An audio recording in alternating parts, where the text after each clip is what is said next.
Okay आ रहा है? अगर मेरे फ़ोन की बैटरी ख़त्म हो जाए, ठीक है, कि या ये रुक जाए, तो कोई मुझे बता देना।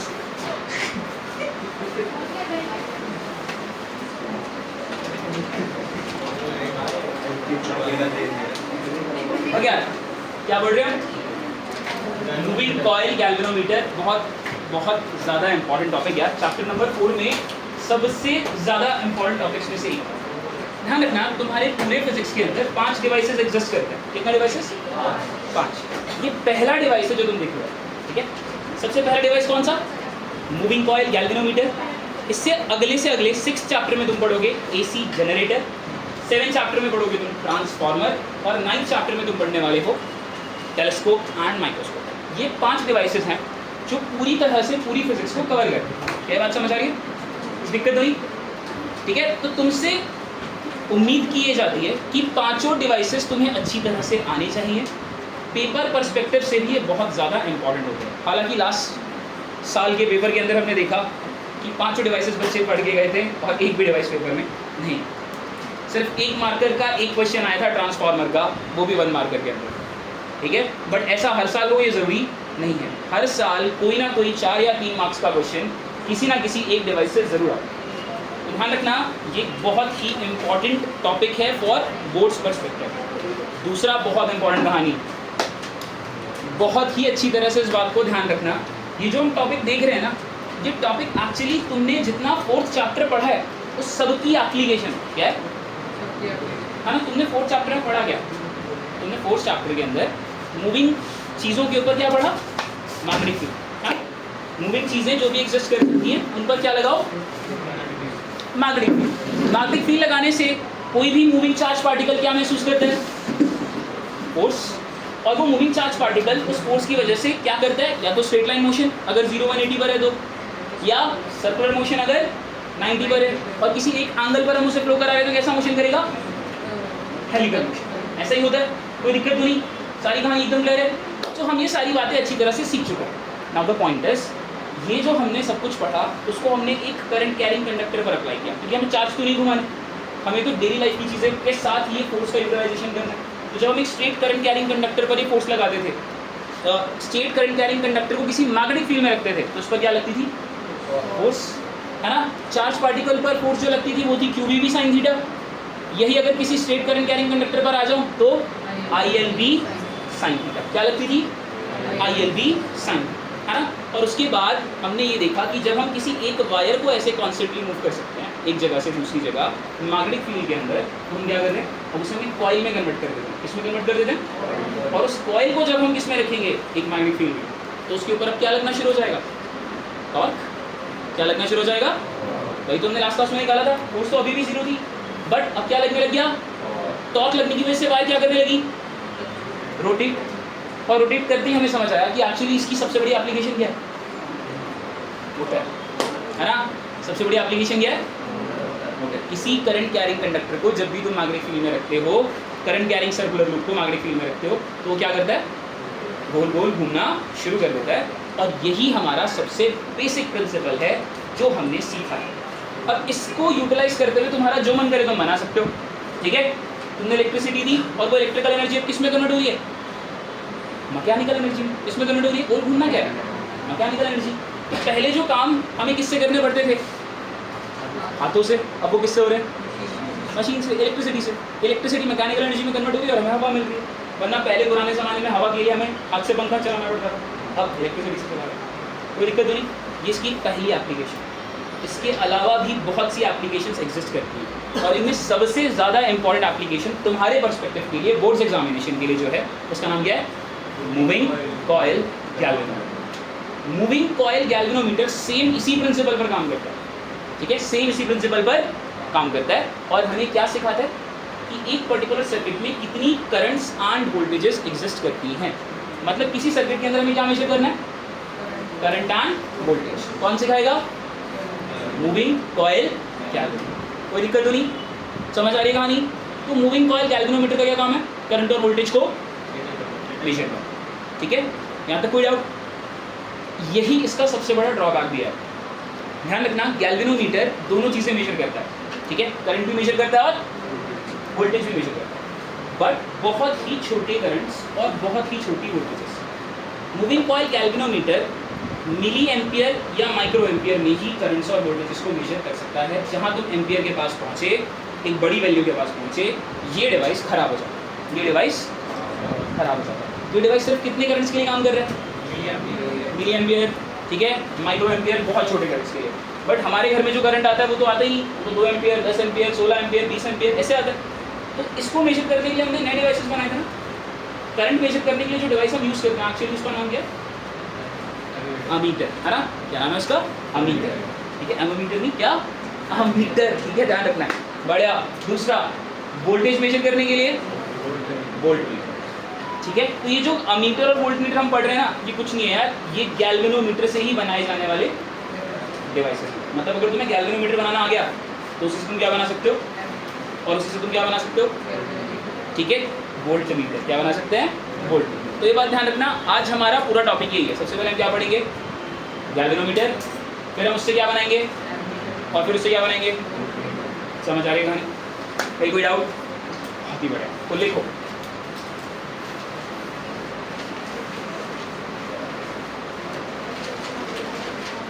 the device which detects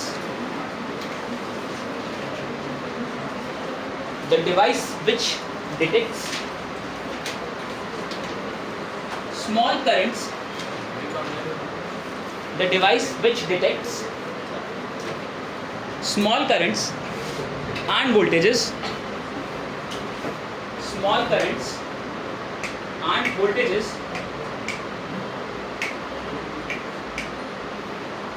which detects small currents and voltages is called galvanometer.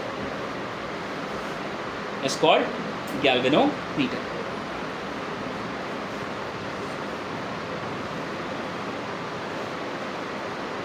देखा?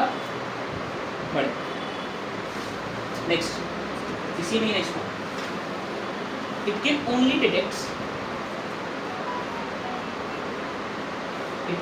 detect values of currents and voltages, values of current and voltages in micro and milli units, in micro and milli units.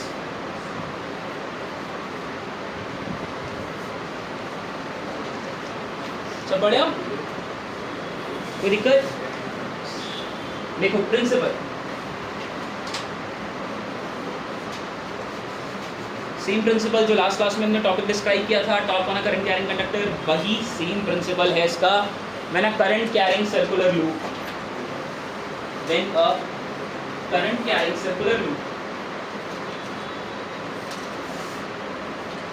is placed in a magnetic field, is placed in a magnetic field,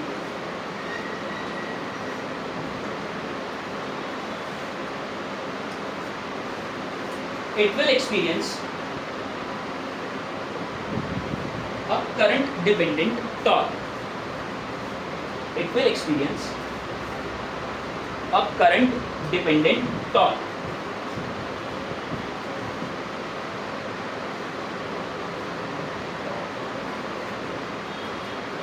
Due to which it rotates,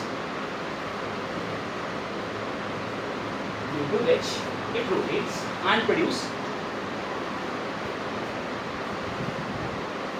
angular deflection,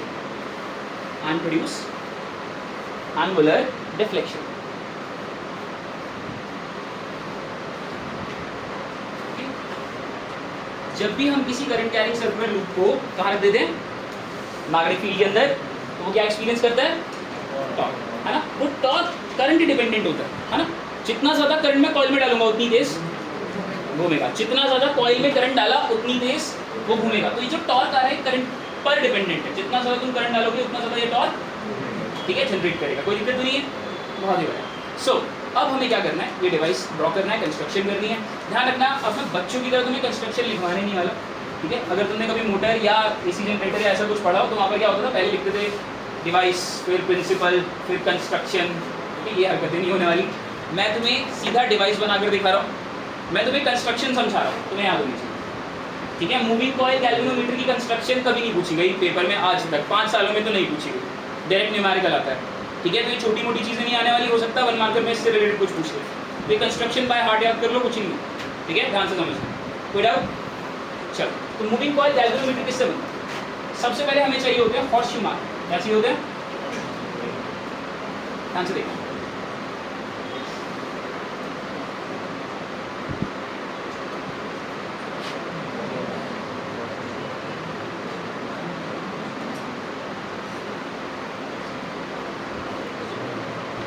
ठीक है। ये हमारे पास north है, ये हमारे पास north है और ये हमारे पास साउथ, ठीक है। हॉर्सशू मैग्नेट, देखिए सभी ने हॉर्सशू मैग्नेट ना। अब हॉर्सशू मैग्नेट ही क्यों चाहिए? लाइक हम बहुत सारी मैग्नेट्स यूज कर सकते हैं, परमानेंट तो बहुत सारी शेप में आती है, बाय सिर्फ और सिर्फ हॉर्सशू ही यहाँ पर काम करते हैं, ठीक है। उसके पीछे एक रीजन है, बड़े ध्यान से इस डायग्राम को देखना। एक्चुअली मैं इसको टॉप व्यू से बना रहा हूँ, कहाँ से बना रहा हूँ? ठीक है, टॉप व्यू मतलब इस चीज को हम ऊपर से देख रहे हैं, ठीक है। तो हॉर्सशू मैग्नेट की ना एक बहुत बड़ी प्रॉपर्टी होती है, यहाँ जो मैग्नेटिक फील्ड लाइंस होती है ना, ये मैग्नेटिक फील्ड लाइंस रेडियल होती है। कैसी होती है? रेडियल का मतलब, रेडियल का मतलब रेडियस के अलॉन्ग, किसके अलॉन्ग? याद है एक सिंपल सिंगल चार्ज से इलेक्ट्रिक फील्ड लाइंस कैसे निकलती थी? रेडियली आउटवर्ड, है ना, कैसे निकलती थी, है ना, सेंटर से रेडियली आउटवर्ड, रेडियस के अलॉन्ग निकलती थी। इसी तरह से ये जो हॉर्सशू मैग्नेट हमारे पास है, इसकी सबसे बड़ी प्रॉपर्टी यही है, इसकी सारी इसकी सारी मैग्नेटिक फील्ड लाइन सेंटर से पास करती है।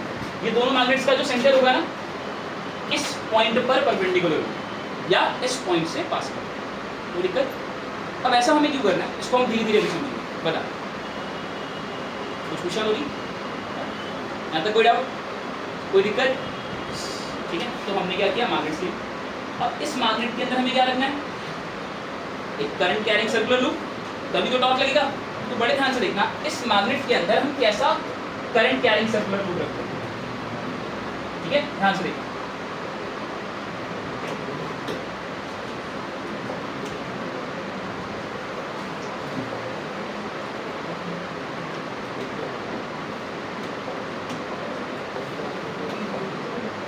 हमारे पास इस तरह से एक सिलिंड्रिकल लूप इसमें रखा जाए, एक सिलिंड्रिकल कोर यहाँ पर रखा जाए ना। ये कोर क्या होता है? ये कोर वो प्लेस है यार जिसके अलोंग तुम अपनी वायर को लपेटोगे, जिसके अलोंग तुम अपनी वायर को लपेटोगे। तो ये तुम्हारे पास एक सिलिंड्रिकल सॉफ्ट आयरन कोर, ठीक है, ध्यान रखना। तुमने ये वर्ड सुना है सॉफ्ट आयरन, ठीक है, अगर नहीं सुना तो बहुत ध्यान से, कोई दिक्कत नहीं है, सीख लेंगे धीरे धीरे करके, 10th में से पढ़ा होना चाहिए। बट सिर्फ ये सिलिंड्रिकल सॉफ्ट आयरन कोर का क्या मतलब, और सिलिंड्रिकल ही क्यों चुना? बहुत सारी शेप्स हैं हमारे पास, हम सिलिंड्रिकल क्यों ले रहे, सॉफ्ट आयरन का क्यों ले रहे हैं, ये सारी बातें मैं समझूंगा। इसे समझने से पहले हम इसके ऊपर वायर लपेटते हैं, ठीक है। ये जो कोर था इसके ऊपर हमने ऐसे रेक्टेंगुलर वायर लगाई थी,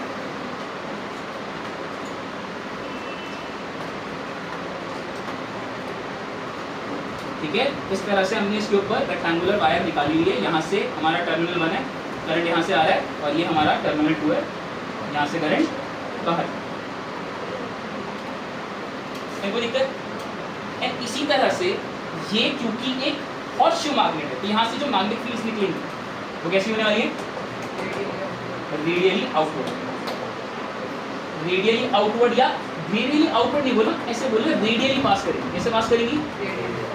रेडियली पास करेंगे, ठीक है। इस तरह से मैग्नेटिक फील्ड्स रेडियली इस सिलेंडर से पास करेंगे, कोई दिक्कत नहीं, ऊपर से तो नहीं जा रहा। अब ऐसा हम क्यों करें? देखो हमें पता है कि टॉर्क की जब हम बात करते हैं ना, तो टॉर्क का फॉर्मूला था NIAB sin, okay, NIAB sin। अब यहाँ पर टॉर्क हमें कैसा चाहिए?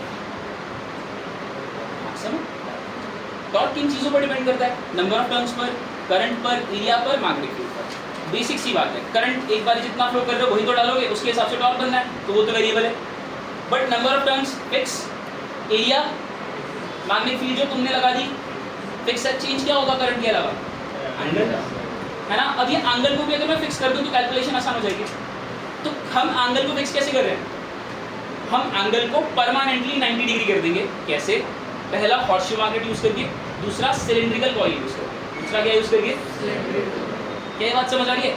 ऐसा क्यों हो पा रहा है? बड़े ध्यान से देखो। पहली चीज, ये सारी मैग्नेटिक फील्ड्स कैसी हैं? रेडियली है, रेडियली, ठीक है। तो अगर मैं इसका टॉप व्यू देखूं तो टॉप व्यू के अंदर मुझे बड़े ध्यान से ये दिखेगा कि ये जो मैग्नेटिक फील्ड्स हम देख रहे हैं, ये सारी की सारी ऊपर से अगर हम देखें, ये कॉइल हमारी ऊपर से दिखेगी, ऐसी सर्कल दिखेगी, और इसके ऊपर जो हमने वायर्स लपेटी हुई हैं वो कुछ ऐसी दिखेगी।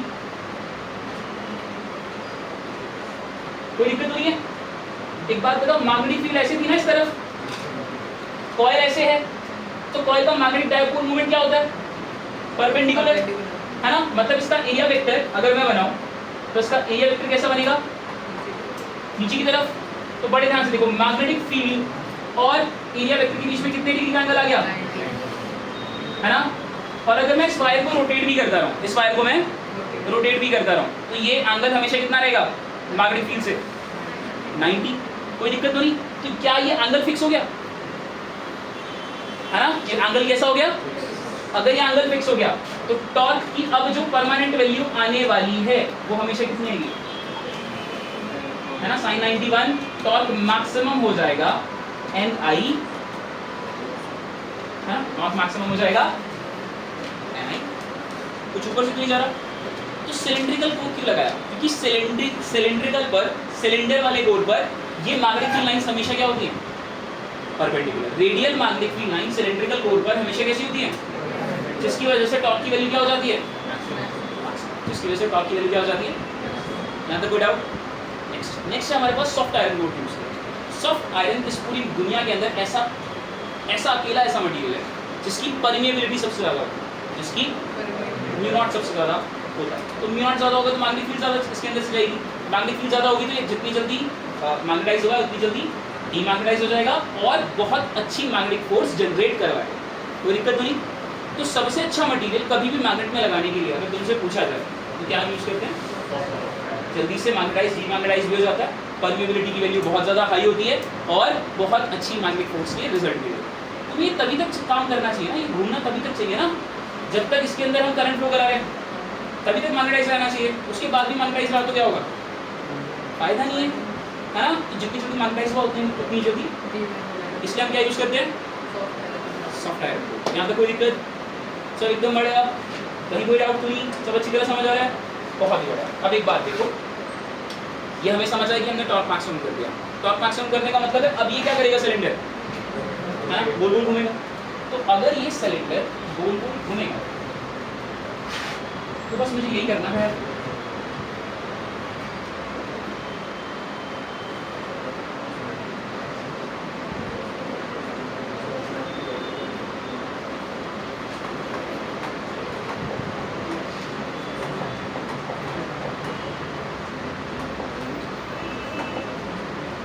देखो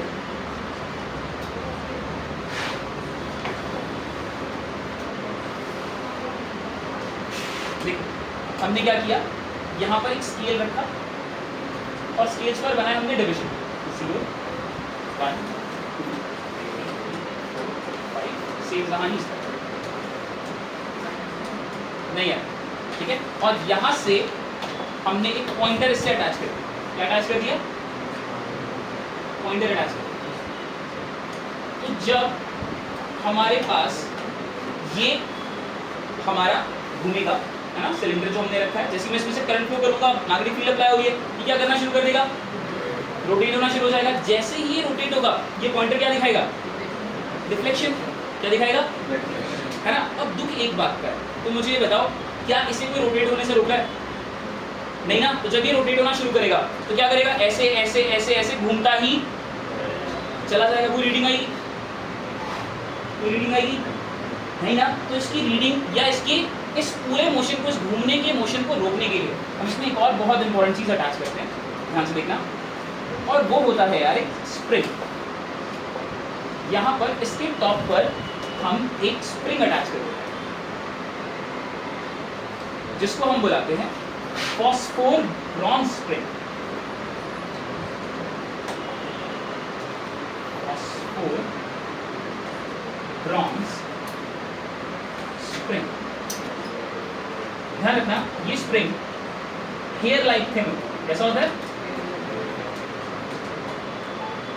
अब ये स्प्रिंग क्यों लगा है इसे ध्यान से समझिए। सबने एक चाबी वाली खिलौने देखी है ना, उन चाबी वाले खिलौनों के अंदर जब मैं चाबी भरता हूँ तो एक लिमिट तक ही भर पाता हूँ, ठीक है। ऐसा क्यों हो रहा है, जितना घुमा रहे हो स्प्रिंग उतना उल्टा फोर्स लगा है ना, जितना उस चाबी को तुम घुमाओगे स्प्रिंग उतना उल्टा फोर्स लगाएगा। तो यहीं पर हम यही तो चाहते हैं, ये चीज़ ऐसे घूम रही है, मैंने ऊपर स्प्रिंग ऐसे लगा दिया कि अब ये इस तरफ घूमे तो स्प्रिंग टाइट हो, क्या हो, तो एक पॉइंट आएगा जब तुम नीचे जितना घुमा रहे हो उतनी ऊपर से फोर्स लगी होगी, तो ये जो पूरा ऐसे घूमता ही जा रहा था ये क्या होगा, बीच में रुक जाएगा।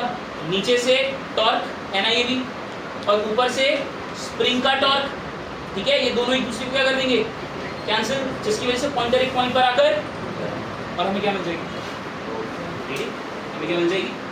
अगर हम स्प्रिंग नहीं लगाते तो ये पॉइंटर ऐसे गोल गोल घूमता ही रहता, ऊपर जैसे स्प्रिंग अटैच किया तो स्प्रिंग टाइट होगा और ये पॉइंटर रुक जाएगा। कुछ मुश्किल, तो हमारे पास क्या आ गई, रीडिंग आ गई। अब ये जो स्प्रिंग है ना यार, ये phosphor bronze hair like spring ही क्यों ले, ध्यान रखना ये स्प्रिंग हेयर लाइक तुम्हारे बाल जितना पतला होगा, and that is the reason galvanometers बहुत ज़्यादा छोटे करंट्स को नहीं जगह, क्योंकि अगर तुमने ज़्यादा बड़े करंट्स डाले तो क्या होगा, बहुत तेज घूमेगा, हेयर लाइक स्प्रिंग है, बचेगा, ठीक है, स्प्रिंग ब्रेक हो जाता है जिसकी वजह से गैल्वेनोमीटर खराब हो जाता है, ठीक है। अब इतने पतले स्प्रिंग लगाने की हमें ज़रूरत क्या है, ये हम सीखेंगे जब हम कैलकुलेशन करेंगे, तब हमें समझ आएगा कि एक्चुअली ये स्प्रिंग का टॉर्जनल कांस्टेंट डिटरमाइन करता है कि हमारा ये गैल्वेनोमीटर कितना अच्छा हो, ठीक है। इसलिए हमें बहुत ही ज़्यादा पतले स्प्रिंग्स यूज़ करने पड़ते हैं और एक्चुअली एक स्पेशल अलॉय के स्प्रिंग यूज़ करने पड़ते हैं जिसका नाम क्या है, phosphor bronze hair like thin spring. कोई दिक्कत आ रही बात समझ, कोई डाउट। तो ये हमारे पास पूरा गैल्वेनोमीटर जिसके अंदर हमने अच्छी तरह से सीखा कि ये काम कैसे करता है, कहीं कोई डाउट तो नहीं है, ठीक है, बताओ।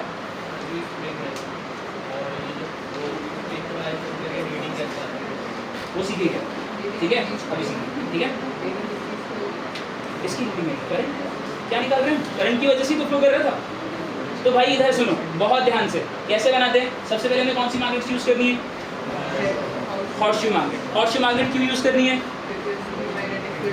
बिल्कुल, उसकी मैग्नेटिक फील्ड रेडियल होती है, सेंटर की तरफ कंसंट्रेटेड होती है, सेंटर की तरफ, ठीक है। उसके अंदर हमें कौन सा कोर लगाना है, cylindrical soft iron core. Cylindrical core क्यों लगाना है, उसकी वजह से एरिया वेक्टर मैग्नेटिक फील्ड के हमेशा क्या रहेगा, और टॉर्क कैसा आएगा, मैक्सिमम, टॉर्क कैसा आ जाएगा, मैक्सिमम। सॉफ्ट आयरन का कोर क्यों, हाई परमिएबिलिटी है ना, जल्दी से मैग्नेटाइज डीमैग्नेटाइज, इसलिए सॉफ्ट आयरन का कोर। सब बढ़िया। अब जब हम ये सब लगा देंगे तो घूमना तो शुरू हो जाएगा, जैसे करंट फ्लो किया, बट घूमने को रोकना भी है ताकि रीडिंग ले सके। इसके ऊपर क्या लगाना है, फॉस्फोर ब्रॉन्ज स्प्रिंग, है ना, क्या लगाना है, phosphor bronze spring, hair like thin होता है, ठीक है, जिसकी वजह से हमें रेस्टोरिंग टॉर्क मिलेगा और ये जो घूम रहा था एक पॉइंट पर आकर पॉइंटर रुक जाएगा और हमें रीडिंग मिल जाएगी। कोई दिक्कत नहीं है, ध्यान रखना ये कंप्लीट डायग्राम है और ये जो तुम देख रहे हो ये टॉप व्यू है, ठीक है। अगर हम इसे ऊपर से देखेंगे तो हमें ऐसा लगेगा। कोई डाउट, सब एकदम बढ़िया, कोई दिक्कत, नेक्स्ट जल्दी से देखो।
उनको?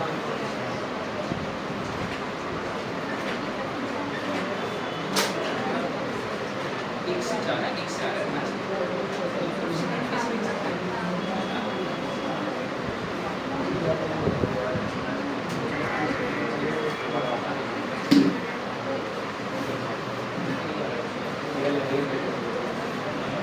सब बढ़िया। टॉर्क क्या हो सकता है? बस हॉर्शी मार्केट क्या होती है? इसकी मैग्नीफिकेशन हमेशा रेडियली होती है, ठीक है, रेडियली इन्वर्ट होती है। तो ये हमेशा कैसी रहेगी? अंदर की तरफ, ठीक है, और एरिया हमेशा कैसा रहेगा? किसी न किसी मैग्नीफिकेशन लाइन से हमेशा 90 होगा, समझो? किसी न किसी मैग्नीफिकेशन लाइन से दूसरा डायग्राम बनाएंगे, ऐसे मैग्नीफिकेशन लाइन्स थी ना, और ये सर्कल था। अगर सब उसका ऐसे हो मैग्नीफिकेशन की तरह ये इस तरफ आ गया, ठीक है। अब यहाँ पर एक फील्ड ऐसी होगी जो ऐसे जाती है, एक उससे हमेशा कितना होगा? हमारी बात समझो, सारी जगह पर एक एक फील्ड ऐसी है, पूरा सर्कल बन रहा है, तो किसी ना किसी से हमेशा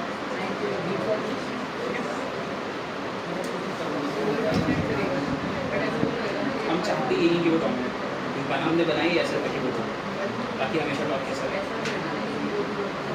कभी नहीं होना। इसीलिए ऐसा डायग्राम बनाया स्पेशलाइज करके। अगर ऐसा हो जाता कि हमारा एंगल बार बार सीधा है तो टॉर्क अलग अलग आता, टॉर्क अलग अलग आता तो डिफ्लेक्शन सही आती है। समझ आ गया यहाँ तक? डाउट? चले, कोई दिक्कत तो नहीं? सब बढ़िया? ड्रॉ कर लिया? जल्दी भाई, जल्दी जल्दी से फटाफट, 2 मिनट में ड्रॉ करो उसको। एंड ये थी हमारी कंस्ट्रक्शन, ठीक है। क्या हुआ? मैग्नीफिकेशन रेडियल इनवर्ट, और जब मैं सिलेंडर को ऊपर से देखूंगा तो कैसा दिखेगा? और टॉप व्यू का मतलब ऊपर से दिखेगा, ठीक है। तो सर्कल पर ऐसे वायर सीधी सीधी लगी हुई ऊपर से देखने पर, ठीक है। तो वायर से एरिया वेक्टर हमेशा परपेंडिकुलर है, और मैग्नीफिकेशन से कैसा आएगा?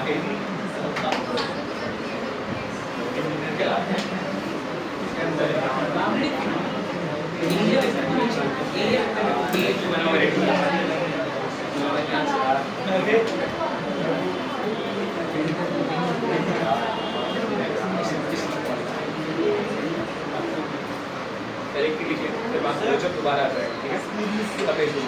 सिलेंडर हमेशा 90 डिग्री कैसे बनता है? क्या सिलेंडर से 90 डिग्री हमेशा कैसे बनता है?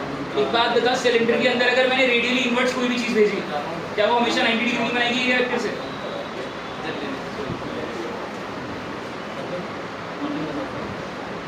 अरे ये वायर ऐसे ऐसे है ना, रेक्टेंगुलर शेप में, ठीक है। अब ये इससे मैग्नीफिकेशन ऐसे रेडियली इनवर्ट जा रही है, ऐसे जा रही है, तो यहाँ से ये एरिया वेक्टर हमेशा कितना एंगल बनाने वाला है?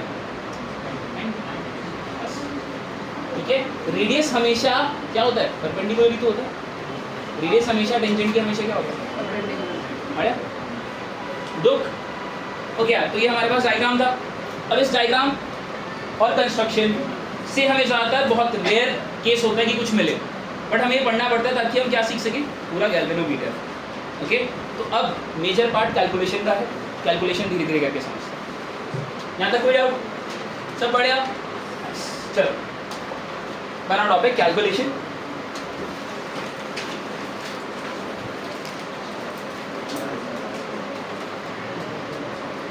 देखो यार,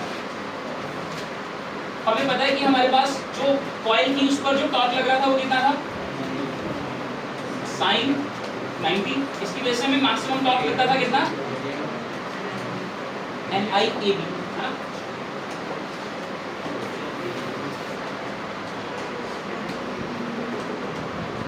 इक्वेशन फर्स्ट, कोई दिक्कत? एक और टॉर्क हमें मिल रहा है, 2 टॉर्क मिल रहे हैं ना, एक तो कॉइल के घूमने से और दूसरा टॉर्क स्प्रिंग की वजह से, है ना? स्प्रिंग उल्टा टॉर्क लगा रहा है। कौन सा टॉर्क लगा रहा है? ऐसे टॉर्क को हम बुलाते हैं रिस्टोरिंग टॉर्क। कौन सा टॉर्क? ये रिस्टोरिंग टॉर्क डिपेंड कर रहा है तुम्हारे डिफ्लेक्शन इस पर।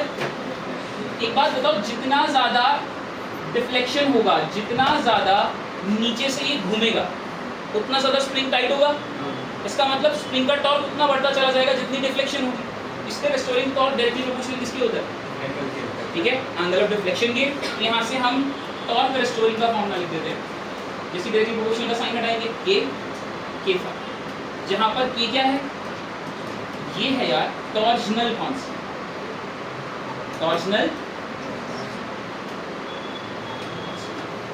आगे बात समझ, टॉर्जनल कांस्टेंट का मतलब क्या अभी सीखेंगे, ठीक है। टॉर्जनल कांस्टेंट स्प्रिंग की प्रॉपर्टी होती है जो टॉर्क से रिलेटेड है, टॉर्जनल मतलब टॉर्क से रिलेटेड, कोई दिक्कत नहीं, सब पढ़े हो यहाँ तक, कोई डाउट? तो अब एक बात बताओ, क्या दोनों ही टॉर्क हैं, और क्या हमें रीडिंग तभी मिलेगी जब ये दोनों टॉर्क इक्वल हो जाएंगे, है ना। घूमने का टॉर्क नीचे से सिलेंडर के और ऊपर से स्प्रिंग के रोकने का टॉर्क, है ना, दोनों जब इक्वल हो जाएंगे तभी हमें रीडिंग मिलेगी। तो हम ये बात बोल सकते हैं कि ये दोनों टॉर्क इक्वल है। फ्रॉम फर्स्ट एंड सेकेंड हम ये बात बोल सकते हैं कि torque is equals to torque restoring NIAB is equals to K phi, और यहाँ से हमें करंट ही तो चाहिए था, करंट कितना आ गया NAB, और यही फॉर्मूला होता है करंट की रीडिंग का K फाई अपॉन NAB। कोई दिक्कत? इंपॉर्टेंट पॉइंट है, बहुत ध्यान से देखना। जब तुमने स्प्रिंग लगा दिया तो की constant, NB constant, number of turns fix कर चुके हो, सिलेंडर डाल दिया, एरिया कांस्टेंट, मैग्नेट एक बार ही लगाते हैं, चेंज तो करते नहीं, बाकी फील्ड भी कांस्टेंट। तो ये चारों कांस्टेंट, जो चेंज हो रहा है वो सिर्फ डिफ्लेक्शन और करंट है। तो इन सबको मिलाकर हम एक कांस्टेंट बना देते हैं और जिसको हम बुलाते हैं G। तो करंट का फॉर्मूला होता है G फाई, और G क्या है, गैल्वेनोमीटर कांस्टेंट। G क्या है,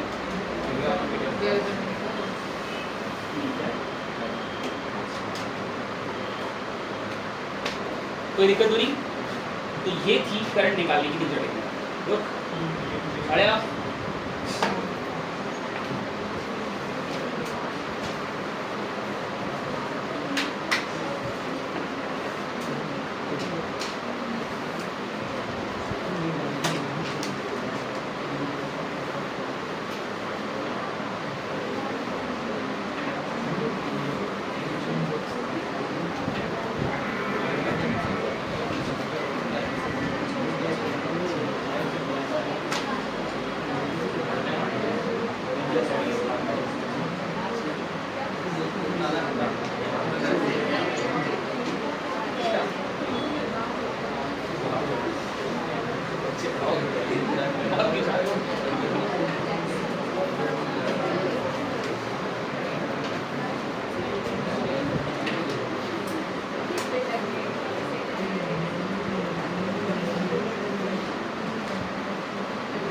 बच्चा दुखी तो नहीं है भाई, सब बड़े आसान, कुछ नहीं मुश्किल है, ये बहुत प्यारे टॉपिक्स है, ध्यान से समझना है बस। और यहाँ से हमें एक बात समझ आती है फॉर्मूला देखकर, जितना ज्यादा करंट फ्लो हो रहा होगा उतनी ज्यादा क्या आएगी, डिफ्लेक्शन, उतनी ज्यादा क्या आएगी, डिफ्लेक्शन। ठीक है, फॉर्मूला हमें क्या बताता है, I is directly proportional to phi, है ना, डिफ्लेक्शन उतनी ज्यादा जितना करंट ज्यादा, ठीक है।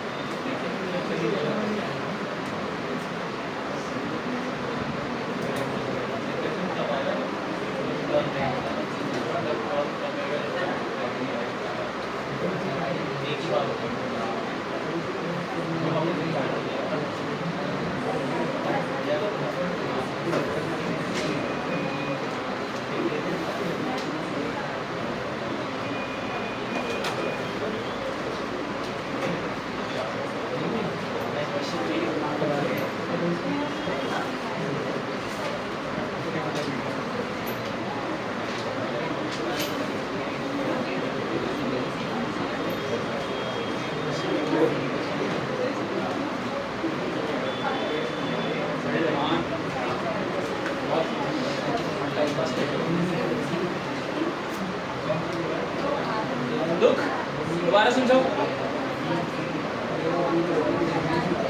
ओके यार, ये हमने सीखा करंट और डिफ्लेक्शन कैसे निकालते। ओके, सपोज करो मैंने तुम्हें 3 गैल्वेनोमीटर दिए, 3 अलग अलग गैल्वेनोमीटर है जिनकी डिफ्लेक्शन अलग अलग आ रही है सेम करंट पर। अच्छा गैल्वेनोमीटर कौन सा हो? मैंने तुम्हें 3 गैल्वेनोमीटर दिए और तीनों में मैं सेम करंट फ्लो कर रहा हूँ और तीनों ही गैल्वेनोमीटर मुझे अलग अलग डिफ्लेक्शन दिखा रहे हैं। कौन सा गैल्वेनोमीटर अच्छा? जिसकी रिफ्लेक्शन ज़्यादा, जिसकी रिफ्लेक्शन कम, कौन सा अच्छा? ज़्यादा वाला। देखो यार बहुत ध्यान से समझना, यहाँ पर जिस टॉपिक की अब हम बात करने जा रहे हैं उसे हम बुलाते हैं सेंसिटिविटी ऑफ गैल्वेनोमीटर। और जब भी हम कोई मेजरिंग डिवाइस बनाते हैं ना, वो डिवाइस जितना ज़्यादा सेंसिटिव होगा वो उतना ज़्यादा अच्छी मेजरमेंट प्रोवाइड करेगा। ठीक है, जैसे जो तुम तराजू देख रहे हो है ना, वो अगर केजीज में मेजर कर रहा है तो वो अच्छा तराजू नहीं है। ग्राम से मेजर कर रहा है और अच्छा है, मिलीग्राम से मेजर कर रहा है और ज़्यादा अच्छा है। तो जितना ज़्यादा वेट के प्रति सेंसिटिव होता चला जाएगा उतना ज़्यादा अच्छा। कोई दिक्कत नहीं। तो कोई डिवाइस अच्छा कब होता है? जब वो ज़्यादा सेंसिटिव होता है ना। और सेंसिटिव लोग क्या करते हैं? हाँ, छोटी सी बात उड़ जाते हैं वहाँ। क्या बात है बहुत ही बढ़िया, अलग ही भाई के एक्सपीरियंस है। ठीक है, सो सेंसिटिव लोग छोटी छोटी बातों पर बड़े बड़े रिएक्शंस देते हैं, है ना। सेम कहानी, एक गैल्वेनोमीटर, एक अच्छा गैल्वेनोमीटर कब होगा? जब वो छोटी छोटी करंट्स पर बड़ी रिफ्लेक्शंस देगा, है ना। तो जो गैल्वेनोमीटर ज़्यादा से ज़्यादा डिफ्लेक्शन प्रोवाइड करता है कम से कम करंट पर, वो उतना ज़्यादा सेंसिटिव गैल्वेनोमीटर। कोई दिक्कत नहीं? समझ आ रही है कहानी? तो अब हम जो सीखने वाले हैं वो क्या है? Sensitivity of galvanometer. कोई दिक्कत? बनाओ topic sensitivity of galvanometer.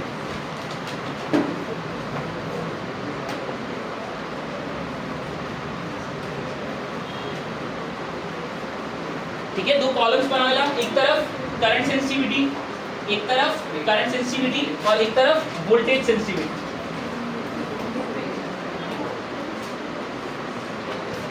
Okay, एक तरफ करंट सेंसिटिविटी, एक तरफ वोल्टेज सेंसिटिविटी। लिख लिया? करंट सेंसिटिविटी में लिखना, करंट सेंसिटिविटी में लिखना deflection per unit current, deflection per unit current, deflection per unit current. Voltage sensitivity में लिखना deflection per unit voltage,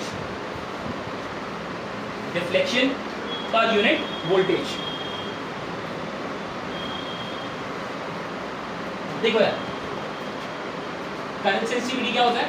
deflection s by per unit current. आधी बात समझ? एक यूनिट करंट पर कितनी डिफ्लेक्शन आई, इसी को हम क्या बुलाते हैं? Current sensitivity. क्या बुलाते हैं? ठीक है, तो हमें अच्छी तरह से पता है भाई करंट कितना था हमारे पास। करंट का फॉर्मूला भी पीछे लिखा था ना, कितना था? K∅ upon NAV। यही तो फॉर्मूला था, भी पीछे लिखा था। दिखाऊंगे दोबारा से, है ना। हमारे पास ये पीछे फॉर्मूला था यार, है ना। I = K∅/NAV। इसी को उठाकर हमने कहाँ रख दिया? यहाँ I की जगह। phi से phi क्या हमारे पास करंट सेंसिटिविटी का फॉर्मूला आया? NAV/K। क्लियर है ना। तो मुझे बड़े ध्यान से लिखकर बताओ, क्या करंट सेंसिटिविटी इनवर्सली प्रोपोर्शनल है टॉर्जनल कांस्टेंट के? मतलब जिस स्प्रिंग का टॉर्जनल कांस्टेंट जितना ज़्यादा होगा उस स्प्रिंग की सेंसिटिविटी उतनी कम है। इसलिए हम मोटे स्प्रिंग्स यूज नहीं करते। जितना ज़्यादा स्प्रिंग बड़ा होगा, मोटा होगा, ठीक है, उसका टॉर्जनल कांस्टेंट उतना ज़्यादा हो, उतना ज़्यादा होगा। जितना टॉर्जनल कांस्टेंट ज़्यादा होगा तुम्हारे गैल्वेनोमीटर की सेंसिटिविटी उतनी। तो एक बात अच्छी तरह से ध्यान रखना, जो भी हम स्प्रिंग्स यूज़ करते हैं वो बहुत पतले हेयर लाइक थिन होते हैं और फॉस्फोर ब्रॉन्ज के बनाए जाते हैं, क्योंकि उनकी के की वैल्यू बहुत कम होती है। क्योंकि के की वैल्यू कम होती है इसलिए करंट सेंसिटिविटी बढ़िया। डाउट तो नहीं? सब ठीक। इसी तरह से करंट सेंसिटिविटी डायरेक्टली प्रोपोर्शनल है किसके? Number of turns. जितना ज़्यादा कॉइल के नंबर ऑफ टर्न्स होंगे उतना सेंसिटिव गैल्वेनोमीटर। जितना बड़ा एरिया ऑफ सिलेंडर होगा उतना ज़्यादा तुम्हारा सेंसिटिव गैल्वेनोमीटर। एंड इसी तरह से जितनी ज़्यादा मैग्नेटिक फील्ड तुम प्रोवाइड करोगे, जितनी स्ट्रॉन्ग तुमने हॉर्शियम मैग्नेट्स लगाई, उतना ज़्यादा सेंसिटिव। दिक्कत सब बढ़िया। Current sensitivity. अब हम बात कर रहे हैं वोल्टेज सेंसिटिविटी। वोल्टेज सेंसिटिविटी क्या है? डिफ्लेक्शन पर यूनिट वोल्टेज, है ना। जो हमने फॉर्मूला सीखा था वो किसका था? करंट का। वोल्टेज का तो नहीं सीखा ना। तो एक बात बताओ, सिंपल ही है, इस वोल्टेज को अगर मैं करंट में कन्वर्ट कर दूँ ऐसे लिख सकता हूँ यार, हाँ ऐसे लिख सकता हूँ, कोई दिक्कत तो नहीं। V = I है। तो यहाँ से हमारे पास फाई अपॉन आई की वैल्यू हमें पता है K phi by N A B into R. Phi से फाई फिर से कैंसिल और हमारे पास वोल्टेज सेंसिटिविटी का फॉर्मूला कितना है एन ए बी बाय के। तो देखो दोनों ही चीजों में करंट सेंसिटिविटी हो या वोल्टेज सेंसिटिविटी हो, दोनों में ही टॉर्जनल कांस्टेंट इनवर्सली प्रोपोर्शनल है। मतलब टॉर्जनल कांस्टेंट हमेशा कम होना चाहिए गैल्वेनोमीटर की सेंसिटिविटी। तो दिक्कत पहला बहुत इंपॉर्टेंट पॉइंट। दूसरा बहुत ही ज्यादा इंपॉर्टेंट पॉइंट, ये बहुत ध्यान से देखना, ठीक है। क्या वोल्टेज सेंसिटिविटी डायरेक्टली प्रोपोर्शनल है नंबर ऑफ टर्न्स के? क्या वोल्टेज सेंसिटिविटी डायरेक्टली प्रोपोर्शनल है नंबर ऑफ टर्न्स के? नहीं। बहुत ज्यादा इंपॉर्टेंट पॉइंट, ध्यान रखना, दोनों में सबसे बड़ा फर्क यही है, ठीक है। करंट सेंसिटिविटी डायरेक्टली प्रोपोर्शनल होती है नंबर ऑफ टर्न्स के, वोल्टेज सेंसिटिविटी नहीं होती। क्यों नहीं होती बहुत ध्यान से समझते हैं, ठीक है। इसे बहुत ध्यान से देखना, ये बिल्कुल गलत है, ठीक है, बिल्कुल गलत है। ओके, क्यों गलत है इसे देखने वाले। देखो सपोज करो नंबर ऑफ टर्न्स मैंने डाले 2n, कितने कर दिए नंबर ऑफ टर्न्स? ट्वाइस कर दी, है ना। तो अगर करंट सेंसिटिविटी की बात करता, ट्वाइस नंबर ऑफ टर्न्स करने पर करंट सेंसिटिविटी ट्वाइस हो जाता। बट वोल्टेज सेंसिटिविटी के साथ क्या दिक्कत है, अगर मैंने नंबर ऑफ टर्न्स को ट्वाइस किया तो जो रेजिस्टेंस होगा ना, ये वाला रेजिस्टेंस, ये भी ट्वाइस हो जाएगा। क्यों ट्वाइस हो गया? क्योंकि रेजिस्टेंस लेंथ के डायरेक्टली प्रोपोर्शनल होता है। रेजिस्टेंस लेंथ के डायरेक्टली प्रोपोर्शनल होता है। तो अगर मैंने नंबर ऑफ टर्न्स डबल कर दिए, इसका मतलब वायर की लेंथ को डबल कर दिया, और अगर वायर की लेंथ को डबल कर दिया तो रेजिस्टेंस भी डबल कर दिया। और अगर रेजिस्टेंस डबल हो गया तो अब मेरे पास जो वोल्टेज सेंसिटिविटी आएगी एन ए बी, ठीक है। ये जो एन डैश यहाँ पर कितना आता है 2n ए बी अपॉन के, आर की जगह 2r। देखो 2 से 2 कैंसिल हो गया, कोई फर्क पड़ा वोल्टेज सेंसिटिविटी पर? कोई फर्क पड़ा? तो ये बात हमेशा ध्यान रखना, वोल्टेज सेंसिटिविटी डिपेंडेंट नहीं होती number of turns per, current sensitivity होती है। कोई दिक्कत? बढ़िया। तो वोल्टेज सेंसिटिविटी डिपेंडेंट नहीं होती, ठीक है। इसको मैं यहाँ से हटा के रख देता हूँ यार, ताकि कहीं कंफ्यूजन ना रहे, ठीक है। वोल्टेज सेंसिटिविटी के इनवर्सली प्रोपोर्शनल होती है, वोल्टेज सेंसिटिविटी डायरेक्टली प्रोपोर्शनल होती है ए के, डायरेक्टली प्रोपोर्शनल होती है बी के, बट एन के डायरेक्टली प्रोपोर्शनल, ठीक है। और आर की भी होती है, आर के भी इनवर्सली प्रोपोर्शनल होती है। जितना ज़्यादा रेजिस्टेंस ज़्यादा होगा गैल्वेनोमीटर का, उतना कम सेंसिटिव होगा, जितना कम होगा उतना ज़्यादा वोल्टेज सेंसिटिव। ध्यान रखना, एक और बहुत बड़ा डिफरेंस वोल्टेज सेंसिटिविटी और करंट सेंसिटिविटी में, ध्यान रखो ये बात, रेजिस्टेंस। कोई दिक्कत नहीं, यहाँ कोई रेजिस्टेंस नहीं है, क्लियर? ओके।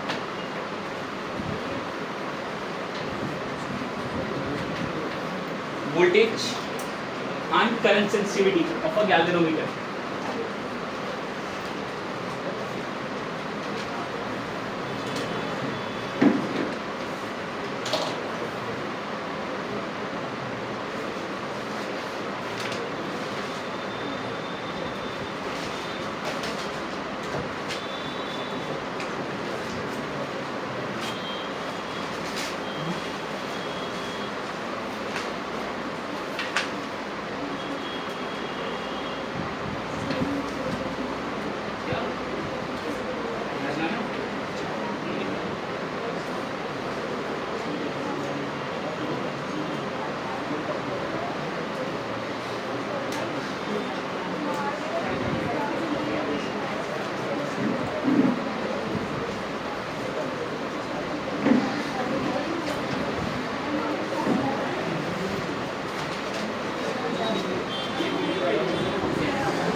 किया काजल चीज, वाह बहुत बड़ा, क्या बात है।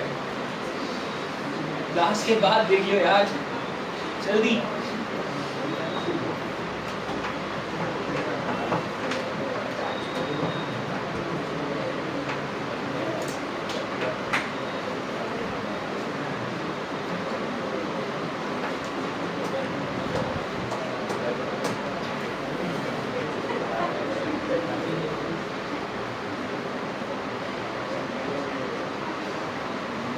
रहता था।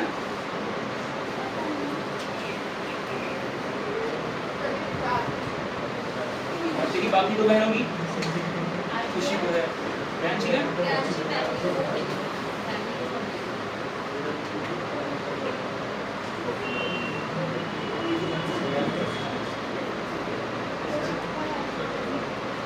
कोई दिक्कत? इन रेजिस्टेंस पे डिपेंड नहीं करता, एन की वजह से रेजिस्टेंस बढ़ जाता है अगर चेंज कर, ठीक है। एन और आर डायरेक्टली प्रोपोर्शनल होगा ना, ऐसे सोच सकते हो। जितना एन बढ़ाएंगे उतना आर बढ़ेगा, इसलिए वोल्टेज सेंसिटिविटी पर कोई फर्क नहीं पड़ेगा।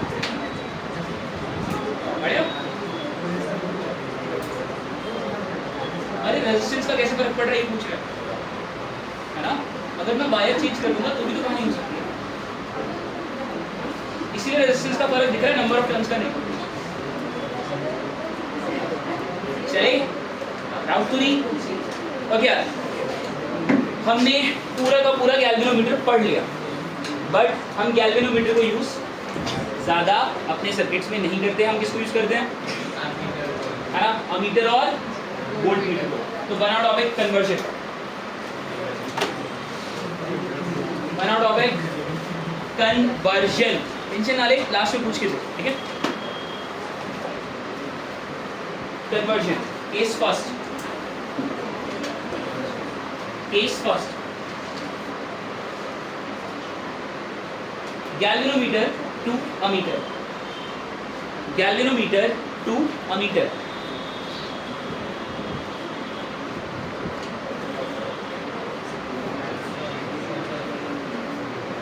देख लिया, गैल्वेनोमीटर से हम क्या बना रहे हैं, अमीटर बना रहे हैं। बहुत ध्यान से लिखो यार। अमीटर क्या मेजर करता है, करंट मेजर करता है ना। अमीटर क्या मेजर कर रहा है हमारे पास, करंट। अब बड़े ध्यान से देखना करंट कैसे मेजर करेगा। सपोज करो मेरे पास एक सर्किट था इस तरह से, और यहाँ पर मेरे पास एक रेजिस्टेंस है, ठीक है।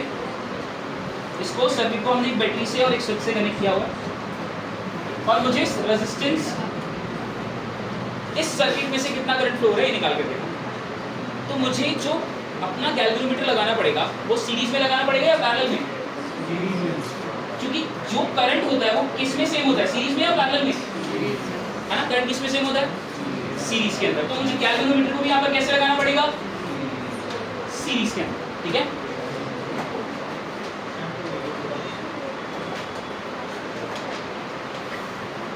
ध्यान से देखो, यहाँ पर हमने गैल्वेनोमीटर लगा दिया।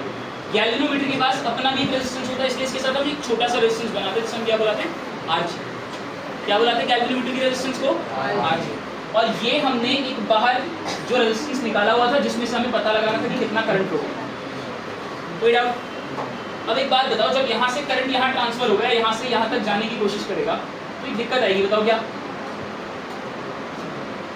ये रेजिस्टेंस आरजी और ये रेजिस्टेंस आर मिलकर बड़ा हो गया, सीरीज में है ना, सीरीज में डायरेक्ट ऐड होगा, और पूरे वायर का और इस पूरे सर्किट का रेजिस्टेंस क्या होगा, बढ़ जाएगा। पूरे वायर का और इस पूरे सर्किट का रेजिस्टेंस, अब रेजिस्टेंस बढ़ गया तो करंट कम होगा। रेजिस्टेंस बढ़ने से करंट क्या हो जाता है, अगर रेजिस्टेंस बढ़ने से करंट कम हो जाता है, इसका मतलब क्या, इसका मतलब अब हमारे पास करंट की एक्चुअल रीडिंग। तो अगर मैंने डायरेक्टली किसी गैल्वेनोमीटर को यहाँ पर अटैच कर दिया तो गैल्वेनोमीटर हमें कभी सही रीडिंग, क्योंकि उसने खुद सर्किट का रेजिस्टेंस बढ़ा। कोई दिक्कत? तो हमें ये इफेक्ट कैंसिल आउट करना, ये इफेक्ट। तो मैं क्या करूँ, मैं क्या करता हूँ, मैं इसके ऊपर एक शंट लगा दूँ। क्या लगा देता हूँ? अब ये शंट क्या होता है, इसको हम आर से डिनोट करते हैं, और इसे हम बुलाते हैं shunt. Okay, very very small resistance,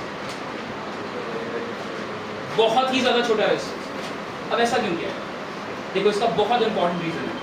जब मैं कोई चीज़ किसी रेजिस्टेंस के पैरेलल में लगाता हूँ तो जो नेट रेजिस्टेंस आता है वो सबसे छोटे रेजिस्टेंस से भी छोटा। क्या बात समझ आ रही है?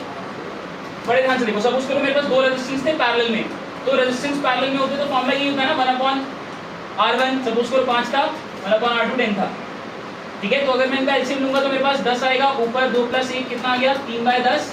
आरपी की वैल्यू कितनी आ गई, 10/3, दैट इज 3.33। तो कितनी आ, तो बताओ छोटा वाला रेजिस्टेंस कितना था, उससे भी कम रेजिस्टेंस आया। उससे भी कम रेजिस्टेंस आएगा। तो जब भी मैं रेजिस्टेंस को पैरेलल में लगाता हूँ तो ओवरऑल रेजिस्टेंस जो सबसे छोटा रेजिस्टेंस उस पैरेलल कॉम्बिनेशन में लगा है उससे भी छोटा आता है, कम हो जाता है। तो इसीलिए मैंने क्या किया, मैंने बहुत छोटा सा रेजिस्टेंस, बहुत छोटा सा रेजिस्टेंस इस गैल्वेनोमीटर के कहाँ लगा दिया। तो अब जो नेट रेजिस्टेंस आएगा वो इससे भी छोटा आने वाला है। तो अब जब इससे भी छोटा नेट रेजिस्टेंस आएगा तो ऑब्वियस सी बात है अब ये नेग्लिजिबल हो गया। तो अब हम जो करंट निकालेंगे वो कैसा आएगा, हाँ अब जो हम करंट निकालेंगे वो कैसा आएगा, एक्यूरेट, क्योंकि रेजिस्टेंस तो सेम रहेगा पूरे सर्किट का। समझ आया हमने कैसे चेंज किया शंट लगाकर, कितना जीनियस आइडिया। कोई नया डिवाइस नहीं बना, सिर्फ क्या किया, एक सिंपल सा एक रेजिस्टेंस बहुत कम वोल्ट का इसके साथ सीरीज में अटैच कर दिया, ठीक है, सॉरी पैरेलल में अटैच कर दिया, जिसकी वजह से ओवरऑल नेट रेजिस्टेंस बहुत छोटा हो गया। इस गैल्वेनोमीटर का ओवरऑल नेट रेजिस्टेंस बहुत छोटा हो गया, जिसकी वजह से अब ये करंट को मेजर करने में किसी तरह की कोई प्रॉब्लम जनरेट। और इसी पूरे सेटअप को, इसी पूरे सेटअप को हम क्या बुलाते हैं, अमीटर। यही अमीटर है। आइए बात समझ, किसी भी गैल्वेनोमीटर में, किसी भी गैल्वेनोमीटर के अंदर अगर तुम, किसी भी गैल्वेनोमीटर के अंदर अगर तुम शंट अटैच कर देते हो पैरेलल के अंदर, ठीक है, ये हमारा गैल्वेनोमीटर था, ये इस गैल्वेनोमीटर का रेजिस्टेंस था RG, और इसके ऊपर तुमने बहुत छोटा रेजिस्टेंस लगा दिया RS, जिसे हम शंट बुलाते हैं, ठीक है। तो ये पूरा का पूरा डिवाइस क्या बन जाएगा, क्या बन जाएगा, अमीटर, ठीक है। ये पूरा का पूरा डिवाइस क्या कहलाएगा, अमीटर। यही है यार अमीटर। कोई दिक्कत तो नहीं है, ठीक है। रेजिस्टेंस ऑफ गैल्वेनोमीटर, ध्यान रखना है RG क्या है। जब भी मैं R के बाद G लिखूंगा रेजिस्टेंस ऑफ गैल्वेनोमीटर, V के बाद G लिखूंगा वोल्टेज ऑफ गैल्वेनोमीटर, I के बाद G लिखूंगा, ठीक है, current of galvanometer. Current of galvanometer में दोबारा समझाने वाला हूँ जब ये पूरा टॉपिक खत्म हो जाएगा। न्यूमेरिकली बहुत इंपॉर्टेंट कहानी, ठीक है। हाँ ये वाला R सिंह रहेगा, बट इस वाले की बात नहीं कर रहे, ये अलग, ये वाला हिस्सा है बस, ठीक है। कोई दिक्कत तो नहीं, ठीक है, इसमें तो कोई फर्क ही नहीं पड़ने वाला, तभी तो हमने ये सब किया। कोई डाउट, सब बढ़िया। अब एक बात बताओ, यहाँ से कितना करंट आ रहा था, I, ये करंट जब यहाँ पहुंचेगा तो दो पार्ट्स में डिवाइड होगा, नीचे कितना जाएगा, ऊपर कितना जाएगा, ठीक है, यहाँ से भी कितना गया, and so on and so fourth, ऐसा ही होगा। कोई दिक्कत नहीं, सब एकदम बढ़िया। अब मुझे बड़े ध्यान से बताओ, क्या ये और ये पैरेलल में, पैरेलल के अंदर वोल्टेज कैसी होती है, सेम। तो क्या मैं एक बात बोल सकता हूँ कि जो शंट की वोल्टेज है वही गैल्वेनोमीटर की भी वोल्टेज होगी। तो शंट की वोल्टेज कितनी हो जाएगी, I minus IG into RS, VG/IR। कितना करंट फ्लो कर रहा है, I माइनस IG, रेजिस्टेंस कितना है RS। इसी तरह से गैल्वेनोमीटर की वोल्टेज कितनी होगी, IG इंटू RG, और यही फॉर्मूला है शंट निकालने का। अब तुम RS को यहाँ छोड़ दो, बाकी सबको इधर ले जाओ, शंट आ जाएगा। IG को इधर छोड़ दो, बाकी सबको इधर ले आओ, गैल्वेनोमीटर से पास होने वाला करंट आ जाएगा। जो तुमसे मांगा जाए आराम से निकाल दो, और इस फॉर्मूला को रटने की जरूरत नहीं है, ठीक है। सिंपल सी कहानी है, ये इसके पैरेलल है। अगर तुम्हें डायग्राम याद है तो तुम 2 मिनट में फॉर्मूला लिख दोगे, VG/IR को लगाए, कोई दिक्कत। ये किसमें कन्वर्ट करते हुए देखा हमने, गैल्वेनोमीटर को अमीटर में। गैल्वेनोमीटर को अमीटर में कन्वर्ट करने के लिए बहुत ही छोटे रेजिस्टेंस को गैल्वेनोमीटर के कहाँ लगाते हैं, कोई दिक्कत तो नहीं है। और इस बहुत छोटे रेजिस्टेंस को क्या बुलाते हैं, शंट। कोई डाउट, सब बढ़िया, नोट करो।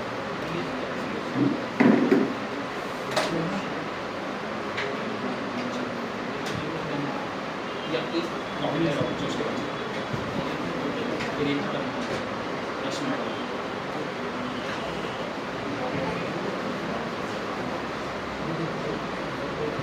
मतलब इससे भी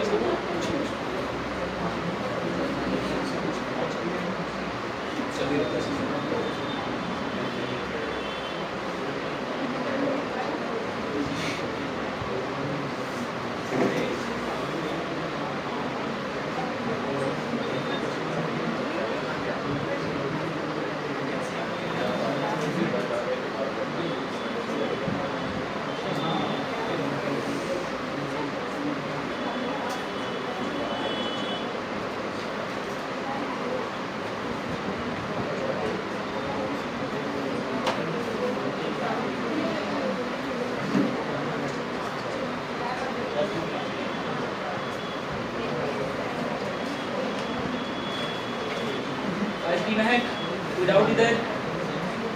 हाँ सर, बहुत इंपॉर्टेंट कहानी है।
नोट किया बना topic.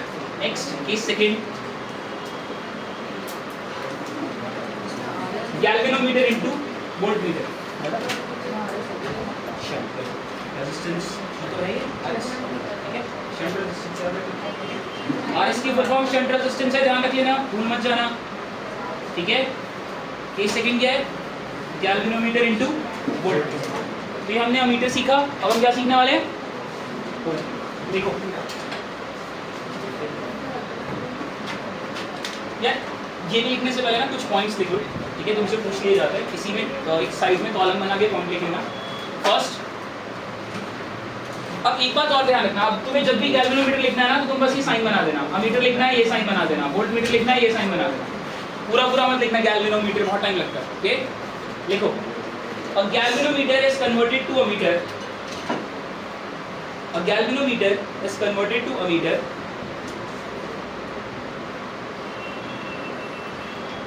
when a shunt is connected to parallel, when a shunt is connected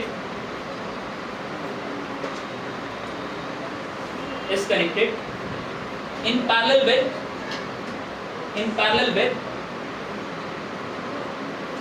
galvanometer, in parallel with galvanometer. Next, ammeters are attached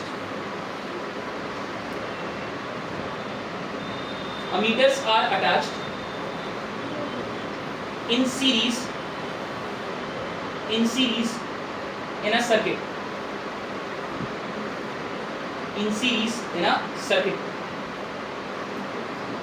Last, an ideal ammeter have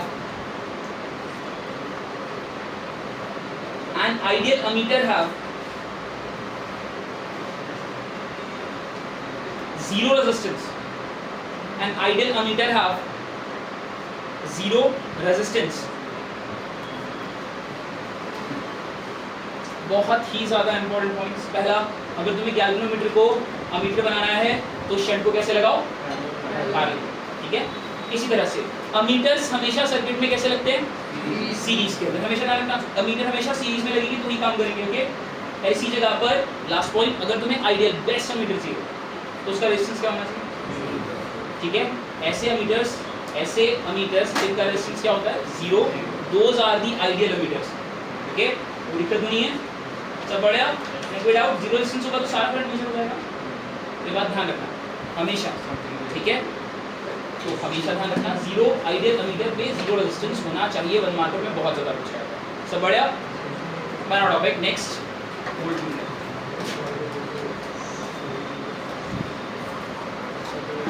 देखो यार, तो इससे हमारे पास हमारा सर्किट,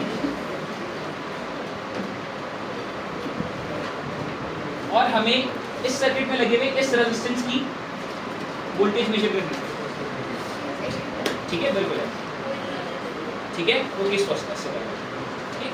अब एक बात बताओ, अगर वोल्टेज मुझे मेजर करनी है तो वोल्टेज कब सेम होती है, सीरीज में पैरेलल में? तो मुझे गैल्वेनोमीटर को कैसे लगाना पड़ेगा,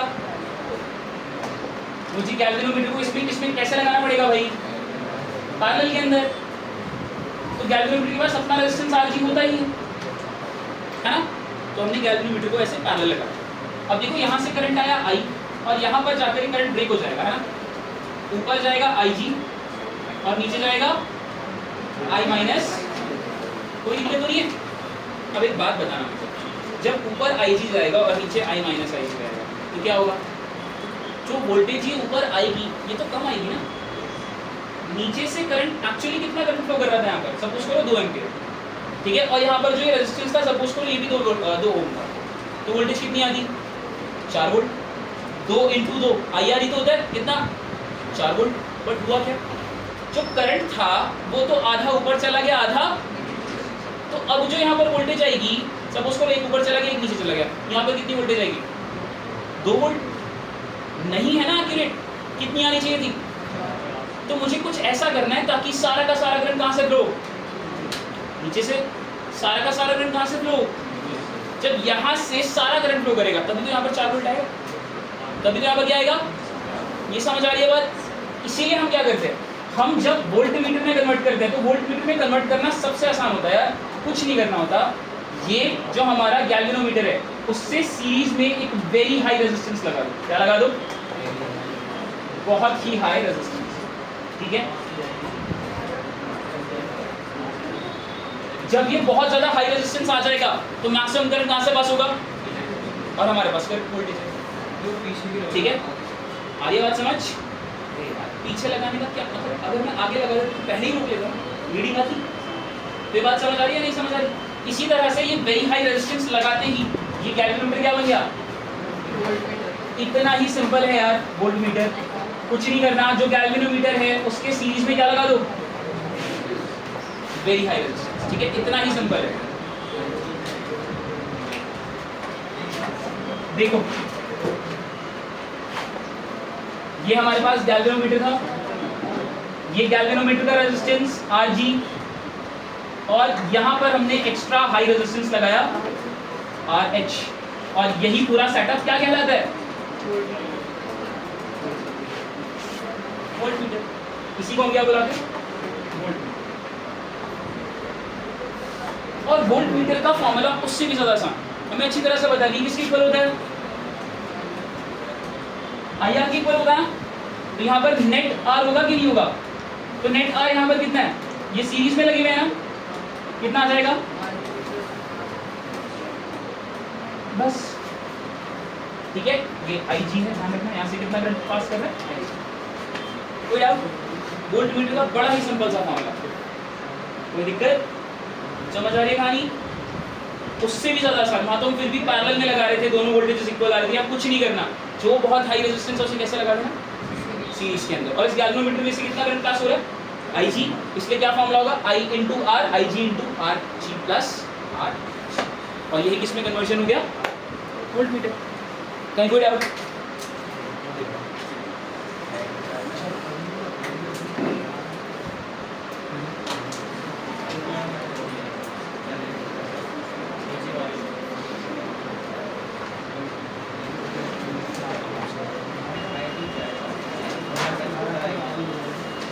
यहाँ तक डाउट किसी को,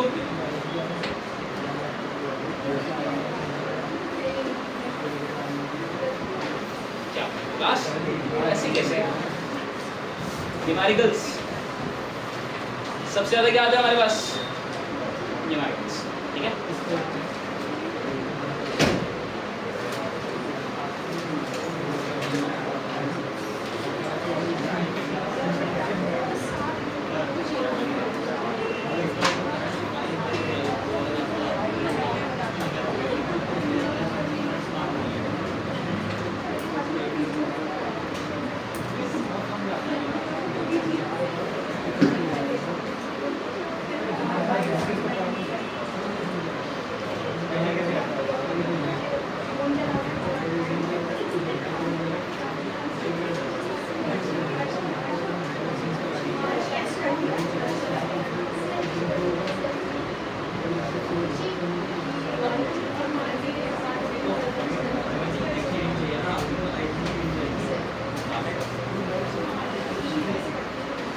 भाई पूछ के तू ही पूछ ले,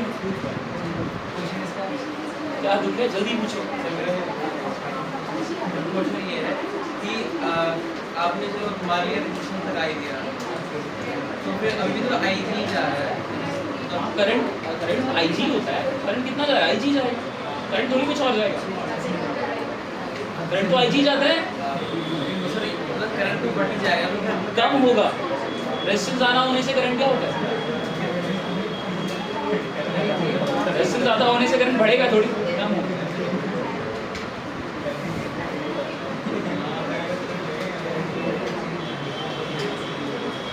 दुख सब ठीक।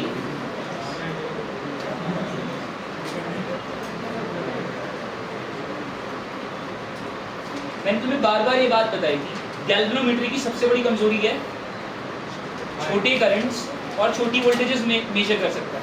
तुम ही बताओ, ये गैल्वेनोमीटर अगर मैं नहीं लगाता हाई रेजिस्टेंस, तो यहाँ से करंट जो होता है वो बहुत बड़ा जाता, और क्या होता, टूट जाता। तो ऑब्वियस सी बात है ना, हमें यहाँ पर रेजिस्टेंस हाई करना ही पड़ेगा।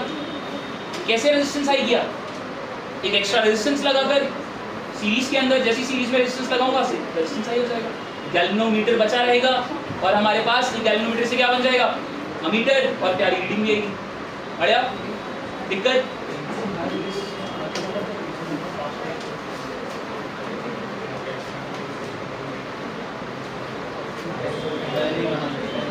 लिखो यार,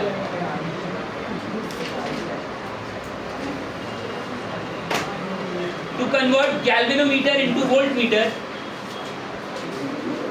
to convert galvanometer into voltmeter,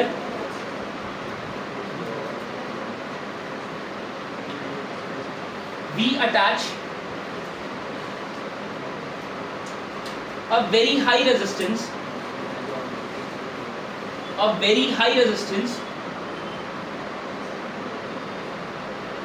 bracket में लिखना RH इन सीरीज, ठीक है, ब्रैकेट में लिखना था RH, क्लोज करके bracket, in series. Next point, voltmeter is attached in parallel, voltmeter is attached in parallel in a circuit.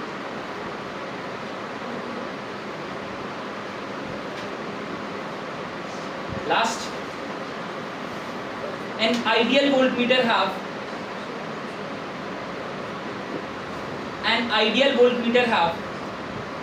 infinite resistance. An ideal voltmeter have infinite resistance. Galvanometer को voltmeter में convert करने के लिए resistance बहुत ज़्यादा high किस में लगाते हैं, सीरीज में। जैसी वोल्टमीटर बन गया, वोल्टमीटर को हमेशा सर्किट में कैसे लगाना है, पैरेलल में। और एक हमेशा ये बात ध्यान रखना, किसी भी गैल्वेनोमीटर के अंदर अगर मुझे वोल्टमीटर में इसे कन्वर्ट करना है, तो ये जो रेजिस्टेंस है जितना ज़्यादा हाई होगा उतना अच्छा गैल्वेनोमीटर वोल्टमीटर हमारे पास आने वाला है। तो सबसे हाई रेजिस्टेंस कितना होता है, तो अगर हमारा RH इनफाइनाइट हो जाता है तो हमारा वोल्टमीटर सबसे अच्छा वोल्टमीटर, इसी को हम आइडियल वोल्टमीटर भी बोला। कोई डाउट, सब ठीक, कोई दिक्कत? तो ये था यार पूरा का पूरा मूविंग कॉइल गैल्वेनोमीटर की थ्योरी एंड कैलकुलेशन। और अब हम इसके न्यूमेरिकल्स करने वाले हैं जो बहुत ज़्यादा एग्जाम में। ओके,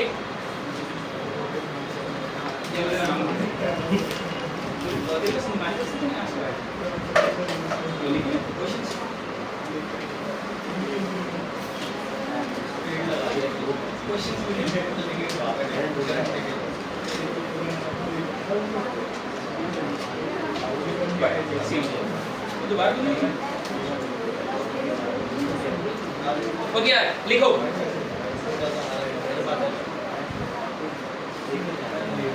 या नहीं यार पहले ना न्यूमेरिकल को डेटा है जो बहुत इंपॉर्टेंट है वो सीखो, फिर ये सीखो। न्यूमेरिकल्स करते समय कुछ बातें ध्यान रखिए। पहला, जब भी हम गैल्वेनोमीटर की बात करते हैं ना, तो गैल्वेनोमीटर में दो साइड रीडिंग होती है, बट दोनों साइड सेम ही रीडिंग होती है।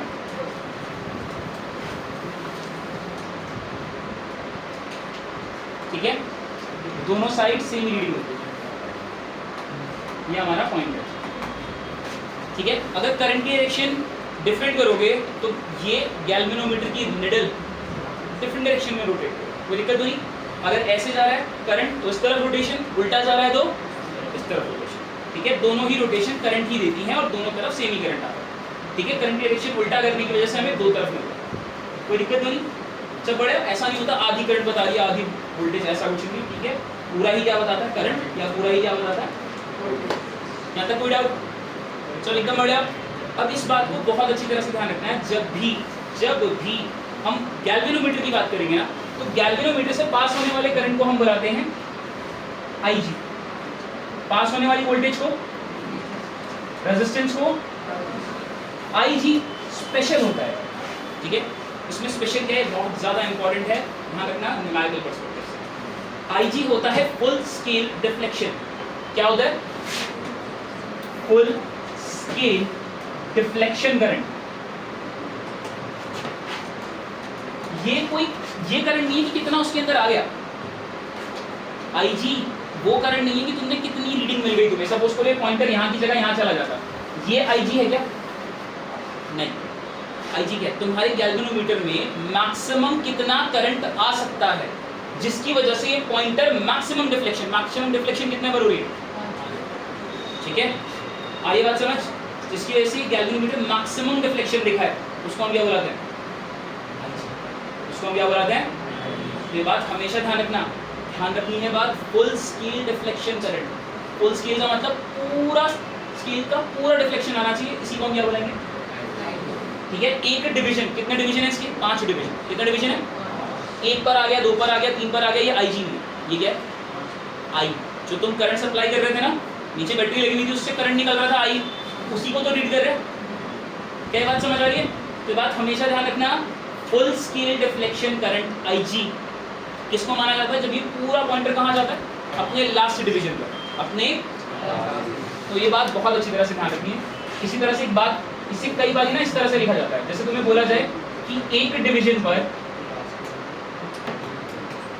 हमारे पास सपोज करो x एम्पियर करंट है। कितना एम्पियर का करंट है? एक डिवीजन पर, और तुम्हें n number of division given. क्या गिवन है? n number of divisions. तो तुम्हारे पास IG कितना होगा? ठीक है, n into current in 1 division, ठीक है। तुम्हें बताया गया, तुमने एक डिवीजन पर यहाँ पर कितना करंट आ रहा था? सब उसको 10 टू द पावर -3 कितना आ रहा था? तो तुमसे अगर मैं फुल स्केल डिफ्लेक्शन करंट मांग लूँ तो यहाँ पर कितने डिवीजन है?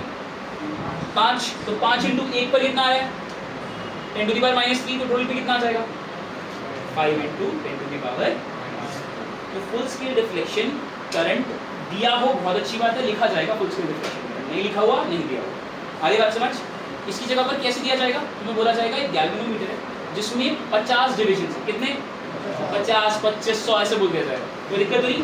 इतने डिवीजन हैं और बोल दिया जाएगा एक डिवीजन पर इतना करंट आ रहा है। एक डिवीजन पर जैसे यहाँ पर बता दिया इतना करंट आ रहा है, तो तुम फुल स्केल डिफ्लेक्शन करंट निकाल सकते हो।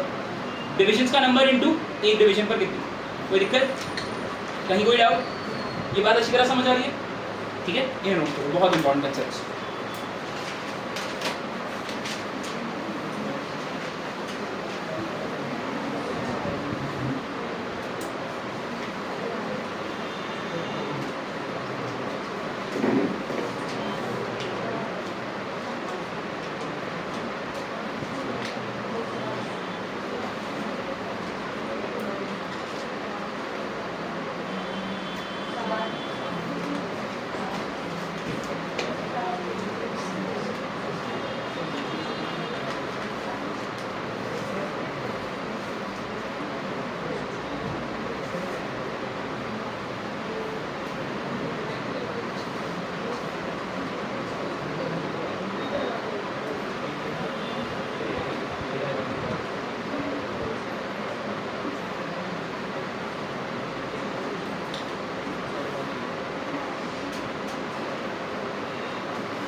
मैक्सिमम वैल्यू किसी गैल्वेनोमीटर के अंदर करंट की, ठीक है। खराब कहाँ से, खराब थोड़ी करना है, मैक्सिमम वैल्यू निकालो ना। खराब कर लिया तो मेजर कैसे करोगे? स्प्रिंग टूट गया तो मेजर नहीं होगा। खराब कहाँ से आ गया था दिमाग में? होल्ड डिफ्लेक्शन का मतलब मैक्सिमम कितना जा सकता है, उससे ऊपर गए तो खराब हो जाएगा, बट उससे नीचे मैक्सिमम कितना जा सकता है, ठीक है? खराब नहीं कर रहे, ओके। मुझसे बढ़ेगा सही है भाई।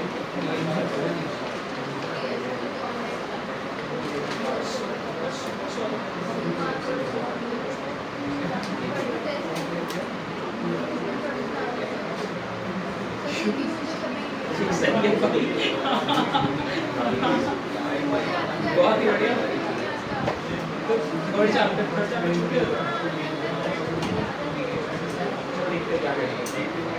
ओके यार, क्वेश्चन लिखो और न्यूमेरिकल जल्दी से।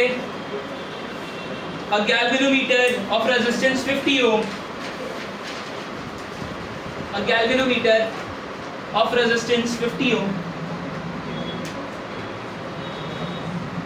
have 25 divisions in it, have 25 divisions in it। बगल वाले से देखो, उसने देखो।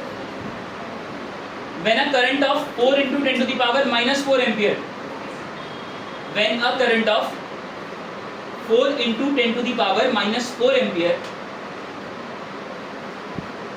passes through it, when a current of 4 into 10 to the power minus 4 ampere passes through it,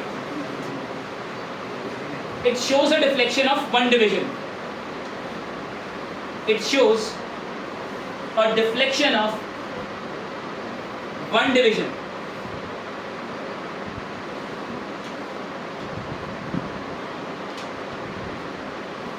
To convert this galvanometer into voltmeter, to convert this galvanometer to voltmeter of range 0 to 2.5 volts, from 0 to 2.5 volts, 0-2.5 volts, ठीक है? It will be connected to a resistance of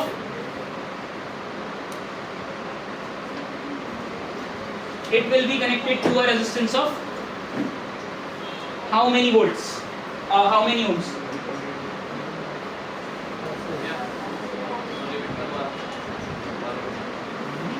It will be connected to a resistance of how many ohms? Convert galvanometer into voltmeter, ठीक है? It will be connected to a resistance of how many ohms? ठीक है? देखो यार, तुम्हें बोलता है कि तुम्हारे पास एक गैल्वेनोमीटर है, ठीक है? तुम्हें बोला जा रहा है इस गैल्वेनोमीटर का रेजिस्टेंस गिवन है। क्या गिवन है? किसका? किससे शो करते थे? भूलना नहीं है, ठीक है? गैल्वेनोमीटर का रेजिस्टेंस आज कितना गिवन है? 50। तुमसे बोलता है इस गैल्वेनोमीटर में नंबर ऑफ डिविजन्स कितने हैं? 25 नंबर ऑफ डिविजन्स। कोई दिक्कत? उसके बाद तुम्हें बोलता है कि जब तुम इस पर्टिकुलर गैल्वेनोमीटर में 4 into 10 to the power minus 4 ampere का करंट डालते हो तो एक डिवीजन की डिफ्लेक्शन आती है। मतलब एक डिवीजन पर कितना current? 10 to the power minus 4 ampere. कोई दिक्कत? तुमसे बोलता है बताओ अगर इस गैल्वेनोमीटर को मुझे वोल्टमीटर में कन्वर्ट करना है जिसकी रेंज ऐसे लिखिए 0 से 2.5 वोल्ट होगी, ठीक है? जिसकी रेंज 0 से 2.5 वोल्ट होगी, बताओ कितना रेजिस्टेंस अटैच किया जाए, ठीक है? तो ये 0 से 2.5 हमेशा ना मैक्सिमम उठाते हैं रेंज का। क्या उठाते हैं? तो हमारे पास V की वैल्यू कितनी आ गई? 2.5 वोल्ट्स। कोई दिक्कत तो नहीं? और हमें पता है वोल्टेज तुम्हें क्या चाहिए, कितना रेजिस्टेंस अटैच करूं, और वोल्टमीटर बनाना ना, तो वोल्टमीटर का फॉर्मूला क्या होता है? V = IG × RG प्लस, यही था। देखो V है, सब बढ़िया, IG नहीं है, RG है और RH ही तो चाहिए। यही तो पूछ रहे कितने ओम का रेजिस्टेंस अटैच करूं, सब बढ़िया। तो हमें IG चाहिए, IG कैसे निकालूं? बिल्कुल यार, IG कैसे निकालते थे? एक डिवीजन पे इतना करंट है, 25 पर कितना होगा? 25 into 4 into 10 to the power 100 into 10 to the power -4, that is 10 to the power -2। देखो हमारे पास IG भी आ गया, फिर तो कोई दिक्कत नहीं, सीधा प्लेस करो। कितनी वोल्टेज थी? ठीक है, 2.5 IG 10 to the power -2, RG हमें पता है 50 और RH हमें चाहिए, तो 10 टू द पावर इधर आएगा -2, ऊपर जाकर 250 is equal to 50 plus RH, और यहाँ से RH की वैल्यू कितनी आ गई हमारे पास? 200 ओम, है ना? 200 ओम का रेजिस्टेंस लगाना पड़ेगा, तो हमारे पास, ठीक है, ये गैल्वेनोमीटर किस में कन्वर्ट हो जाएगा? वोल्ट में। ठीक है, जल्दी से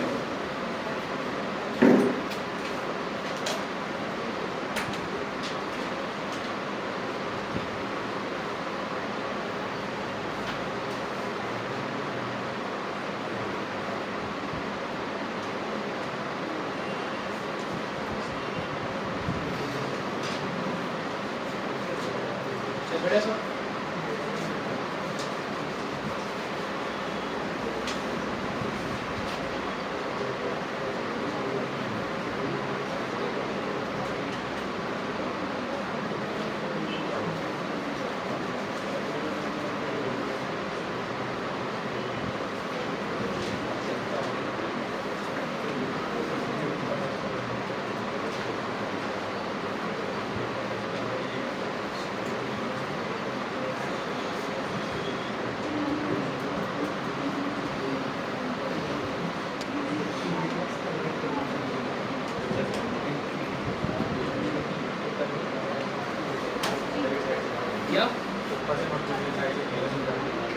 क्या करूं? ओके 30%। क्या पूरा लगवा लूँ? सूर्य सेटअप नहीं, 2 लाइट लगवा दो तो 2 लाइट इधर और 2 इधर और 2, और यहाँ पे फिर 1 लाख का कैमरा है। ये तेरी फीस है 10,000 रुपये। जिसको भी भाई ऐसे सेटअप की नीड हो बता देना। ओके,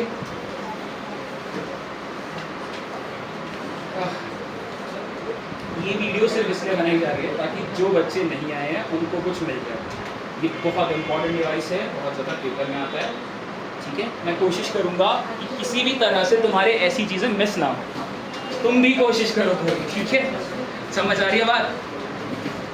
तुम तो कर ही रहे हो, वैसे अपने दोस्तों को समझाओ, क्लासेस नहीं मिस करनी चाहिए। ठीक है सब ठीक करके दिखाओ। एक क्वेश्चन करो, देखो। अब गैल्वेनोमीटर पूरा जी के ऊपर बोला, पूरा नहीं लिखना। ठीक है, अ galvanometer whose resistance is 100 ohm, whose resistance is 100 ohm, have 10 divisions, have 10 divisions, have 10 divisions. A current of 10 to the power -4 ampere, a current of 10 to the power -4 ampere passes through it. 10 to the power -4 ampere passes through it and gives a deflection of 1 division, and gives a deflection of 1 division.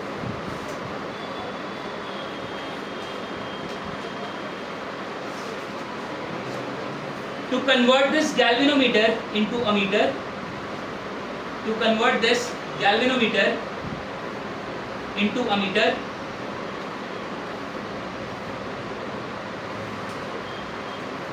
what should be the shunt resistance? What should be the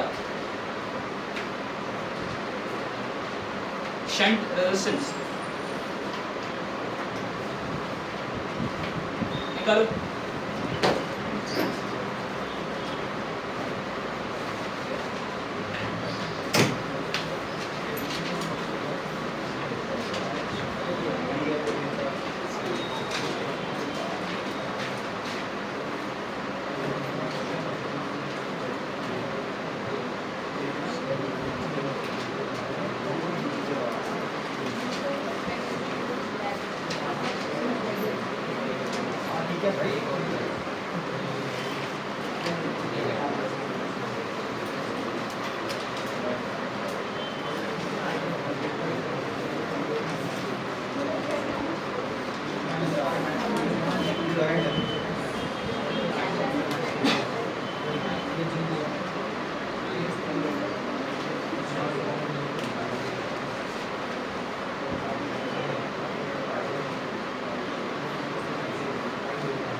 वो इतना खतरनाक question है, page पढ़ने पड़ रहे हैं, नीचे कोई कॉपी तो नहीं चला रहा।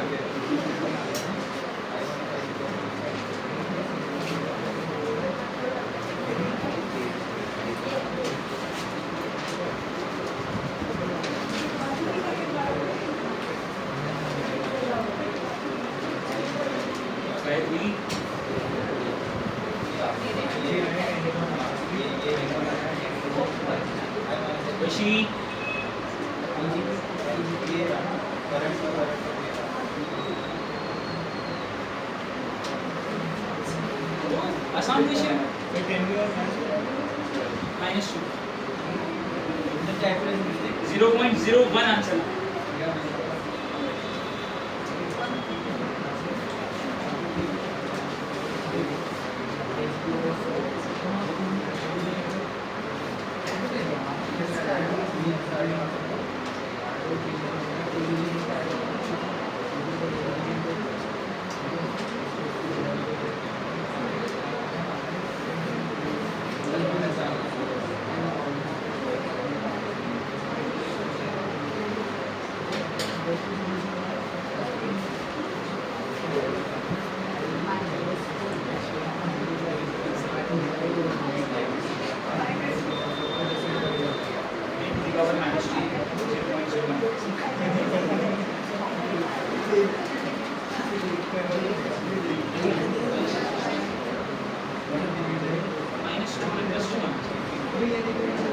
सही है।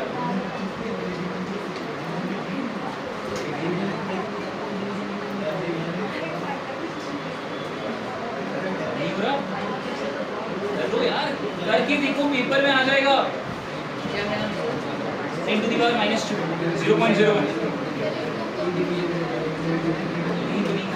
नीचे +2 आना 100 थोड़ी आएगा, शेड तो छोटा होगा। मैंने कुछ गलती की है, छोटी मोटी क्वेश्चन आ रहा है, नहीं आ रहा?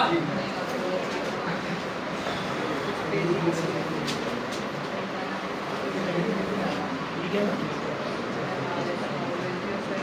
ये i - i था ना।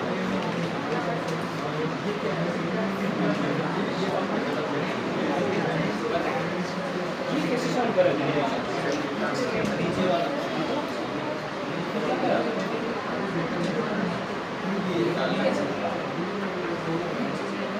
आईजी कैसे 10 to the power 4 था?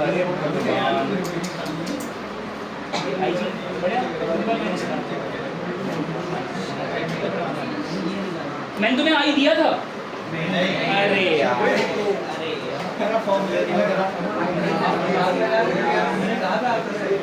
For a current of range 10 ampere, ध्यान से, for a current of range 0 to 10 ampere, ठीक है, बहुत इंपॉर्टेंट पीस रह गया। सॉरी यार, देखो इधर, for a current of range 10 ampere 0 to 10 ampere. देखो देखो देखो देखो यार, इधर देखो, मैं क्या देखो, तुम्हें क्या बोलते हैं? तुम्हें बोलते हैं कि तुम्हारे पास एक गैल्वेनोमीटर है जिसका रेजिस्टेंस कितना है,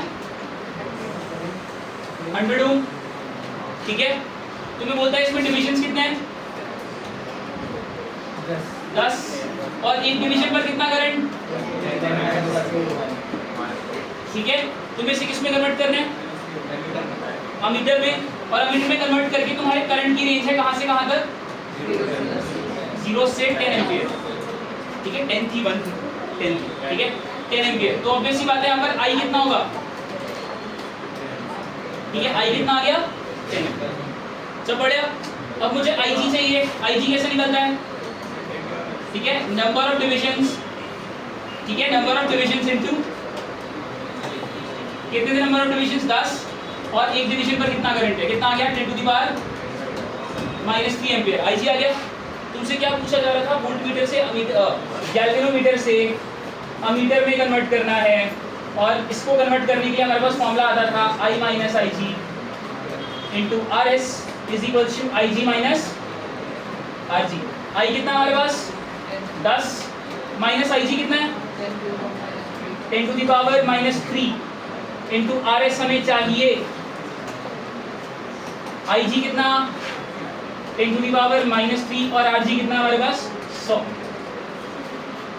तो ये एक बात बताओ, 10 इंटू 10 टू द पावर -3 मतलब 10 माइनस 0.001 यही होगा into RS is equal to यहाँ पर क्या बचा 10 टू द पावर -1। तो अब मेरे पास ये कितना आया? एक बात बताओ, 10 में से इतनी छोटी वैल्यू माइनस करूंगा लगभग 10 ही रहेगा ना, तो RS की वैल्यू कितनी आ गई 10 to the power -1/10 that is 10 to the power -2 ohm. तो RS की वैल्यू कितनी हो गई हमारे पास 0.001। दिक्कत? सब बढ़िया।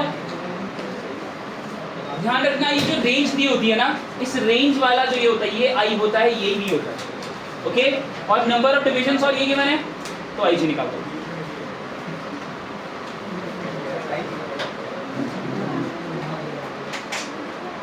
यहाँ तक कोई डाउट?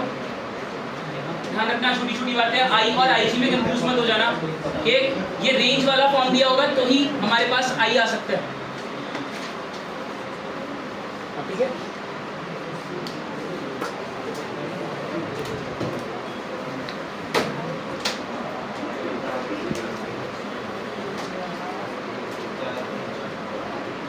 देखिए देखो,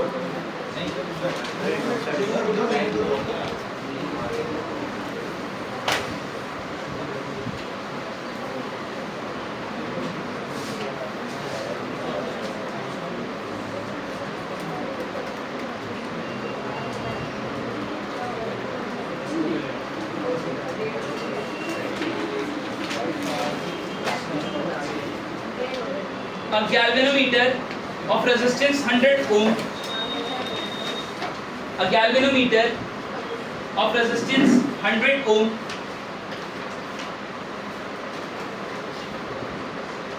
has 50 divisions,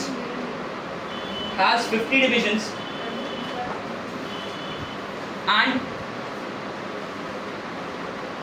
sensitivity of 20 microampere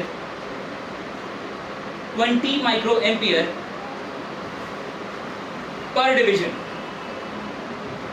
sensitivity of 20 microampere per division.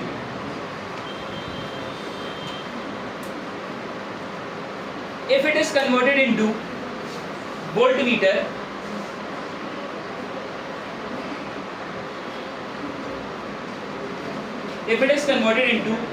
voltmeter, whose range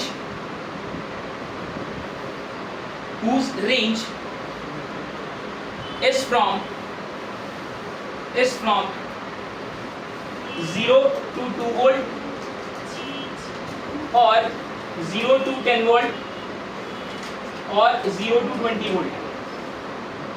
तीन रेंज है तुम्हारे पास, 0 से 2, 0 से 10, 0 से 20।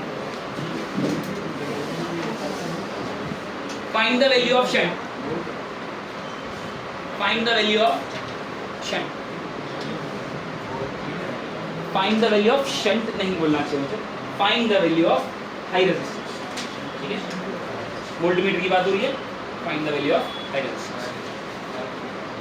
इसका डायग्राम भी है, तुम्हें डायग्राम दिया मैंने, ध्यान से देखना।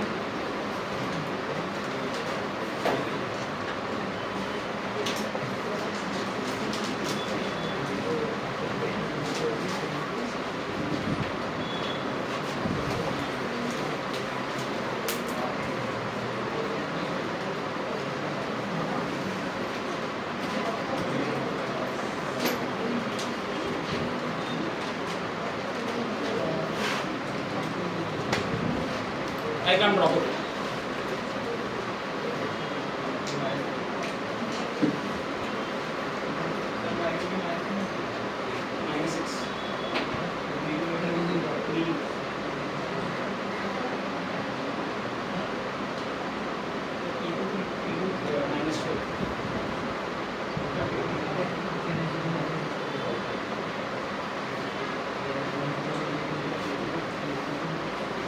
देखो यार, तुम्हें बोलता है कि तुम्हारे पास ये एक पूरा गैल्वेनोमीटर है, ठीक है, और ये पूरा एक वोल्ट मीटर है।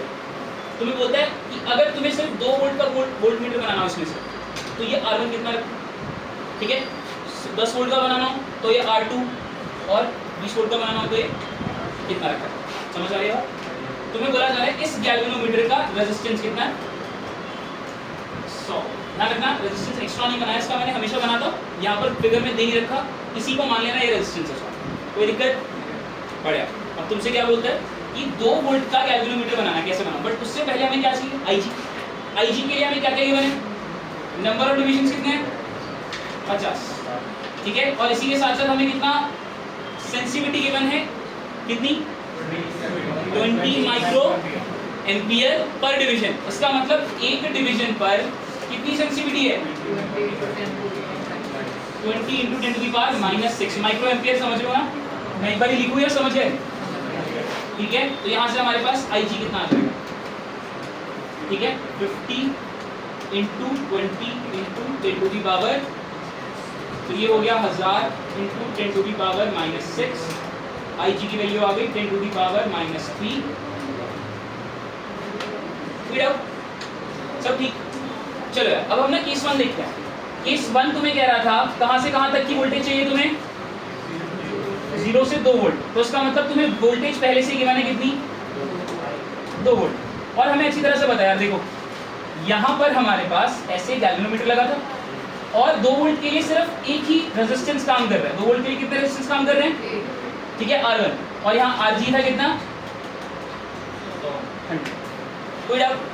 तो हमें बड़ी अच्छी तरह से पता है कि अगर मुझे वोल्ट मीटर में जाना है तो हमारे V का फॉर्मूला कितना, IG × R प्लस, है ना, RG प्लस RH। RH की जगह पे कितना है ना, तो V हमारा कितना है हमारे पास, 2 वोल्ट। IG कितना निकाला अभी यार, 10⁻⁻3। RG कितना था, और R1 ही हमें चाहिए, तो ये 10⁻⁻3 इधर आएगा तो ये 2000 हो जाएगा। कितना हो गया, 100 प्लस R1, और R1 की कितनी वैल्यू आ गई, 1900 ओम। मुश्किल सभी तो बढ़िया, बहुत ही बेसिक, ठीक है। ये हमारे पास केस 1 आया, और केस 2 क्या है, 0 to 10। तो बस भाई कुछ नहीं करना, केस 2 के अंदर हम फिर से डायग्राम बनाएंगे। केस 2 का डायग्राम बहुत ध्यान से देखना है, मेजर कहानी डायग्राम से ही है। अगर तुम्हें डायग्राम समझ आ गया, कुछ नहीं है ये क्वेश्चन। केस सेकंड में तुम्हें चाहिए 0 से 10 वोल्ट। इसका मतलब V कितना आ गया तुम्हारे पास, विदाउट। अब बड़े ध्यान से देखो, जब 0 से 10 वोल्ट चाहिए तो ये 0 था, ये गैल्वेनोमीटर था, यहाँ पर R1 था, और इसके साथ अब और कौन अटैच हो जाएगा, R2 भी अटैच। तो RG तो था हमारे पास कितना, 100 ओम। R1 हम निकाल चुके थे, क्या चाहिए, R2। तो भाई सीधी सी कहानी है,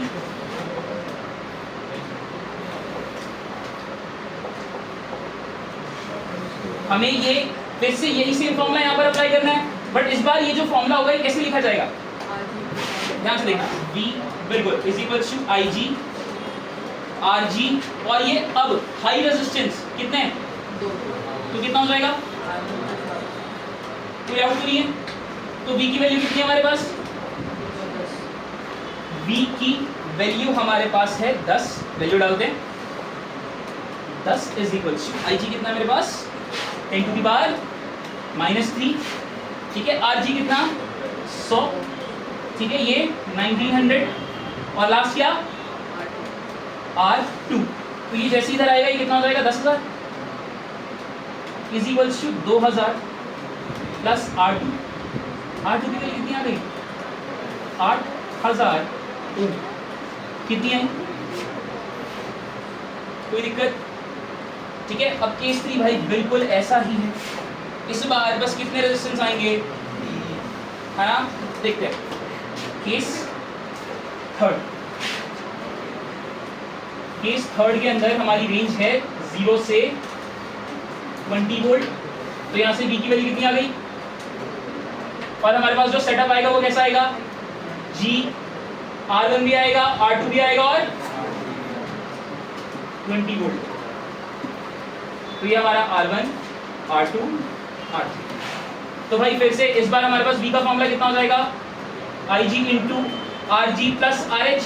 अब RH में कितने रेजिस्टेंस है, ठीक है, तो 0 लिख देते हैं, R1 plus R2 plus R3। V कितना इस बार है 20,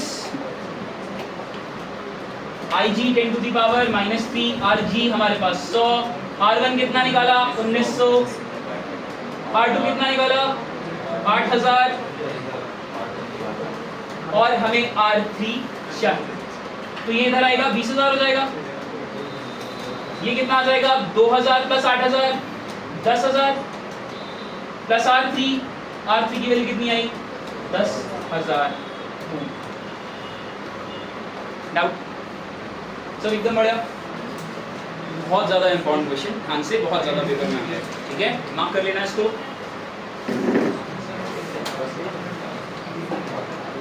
एक और लास्ट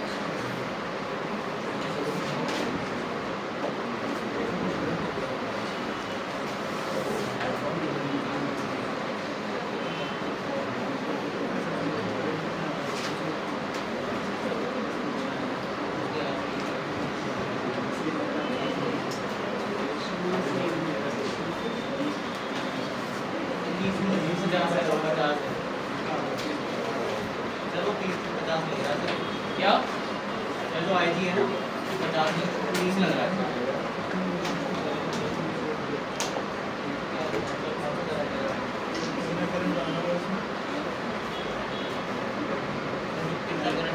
निकालो यार, तुम्हारे पास रेजिस्टेंस है, तुम्हारे पास वोल्टेज है, करंट निकालना तो बहुत ही आसान है।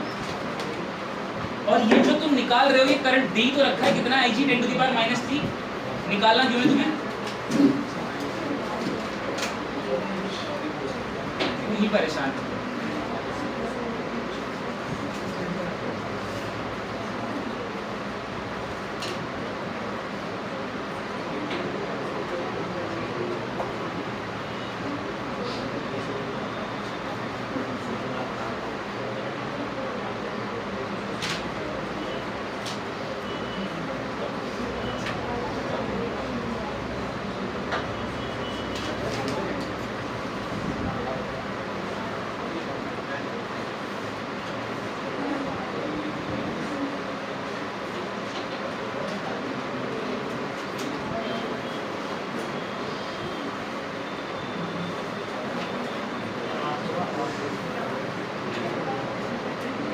नोट कर लिया,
लिखो यार, a galvanometer has 50 turns, a galvanometer has 50 turns, each turn has an area of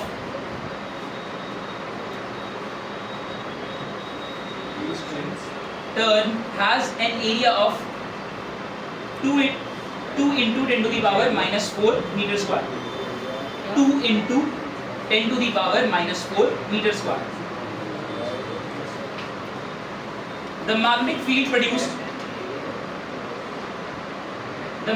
field produced is 0.02 Tesla. Is 0.02 Tesla. The torsional constant of wire, the torsional constant of the wire is 10 to the power minus 4, is 10 to the power minus 4 Newton meter per radian. Newton meter per radian.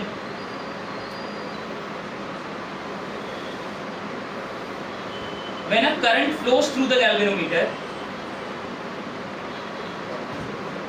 when a current flows through the galvanometer,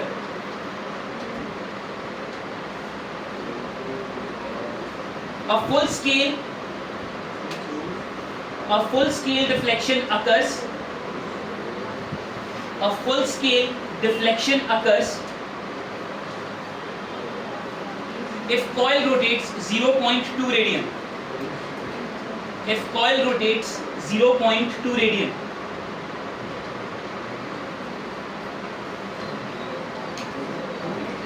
The resistance of the coil is 50 ohm. The resistance of the coil is 50 ohm. And it is converted into a meter. It is converted into a meter, measuring currents from 0 to 1 ampere. Measuring currents from 0 to 1 ampere.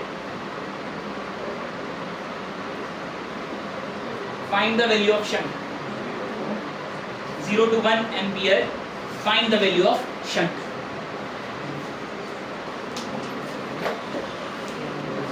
देखो यार, तुम्हें बोलता है कि तुम्हारे पास कितने turns की coil है? 50 टर्न्स. ठीक है, कितना एरिया है कॉइल का? 2 × 10⁻⁻⁴ मीटर स्क्वायर. ठीक है, उसके बाद तुम्हें क्या गिवन है? मैग्नेटिक फील्ड कितनी गिवन है? 0.02 टेस्ला. और लास्ट में बोलता है कि जब इसमें फुल स्केल करंट डाला जाता है, जब इस गैल्वेनोमीटर में फुल स्केल करंट मतलब IG डाला जाता है, तो हमें डिफ्लेक्शन मिलती है. क्या मिलती है? कितनी? ठीक है, 0.2 रेडियन. इसका मतलब क्या है? डिफ्लेक्शन मिलती है. डिफ्लेक्शन क्या था? पाई है ना. फुल स्केल डिफ्लेक्शन था. कितनी आती है?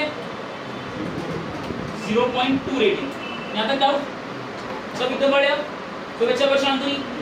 अब तुमसे क्या बोलता है कि अगर इस पर्टिकुलर गैल्वेनोमीटर का टॉर्शनल कांस्टेंट कितना है? 10⁻⁻⁴ न्यूटन मीटर पर रेडियन. तो बताओ कि अगर इस गैल्वेनोमीटर को मैं अमीटर में कन्वर्ट करूं, ठीक है, जिसका रेजिस्टेंस कितना है? कितना गिवन था? 50 ओम है ना. कितना रेजिस्टेंस है? 50 ओम. और रेंज कहां से कहां तक है? 0 से 1 एम्पियर. मतलब ये 1 क्या है? आई. कितना गिवन है? आई. कोई डाउट? तो बताओ कितना शंट लगाना पड़ेगा? मतलब क्या पूछ रहा है तुमसे? RS पूछ रहा है. और हमें फॉर्मूला पता है शंट का, अमीटर वाला I - IG into RS is equals to IG into RG. तो एक बात बताओ, मुझे RS चाहिए, क्या मेरे पास IG है? नहीं, IG नहीं. तो भी IG कहाँ से है? IG यार देखो, ये सारी चीजें तुमने सबसे पहला फॉर्मूला जो हमने पढ़ा था याद करो. सबसे पहला फॉर्मूला जो हमने कैलकुलेशन में पढ़ा था, I is equals to K∅/NAB. याद आ रहा है? यही IG का सबसे पहला. आ रही बात समझ? तो तुम्हें सब कुछ गिवन है. इस फॉर्मूला में रखना क्या आ जाएगा? IG. तो देखो ये कितना हमारे पास? ये है हमारे पास 10⁻⁻⁴. ठीक है, और फाई की वैल्यू हमारे पास 0.2. N है हमारे पास 50. A है हमारे पास एरिया कितना है? 2 × 10⁻⁻⁴.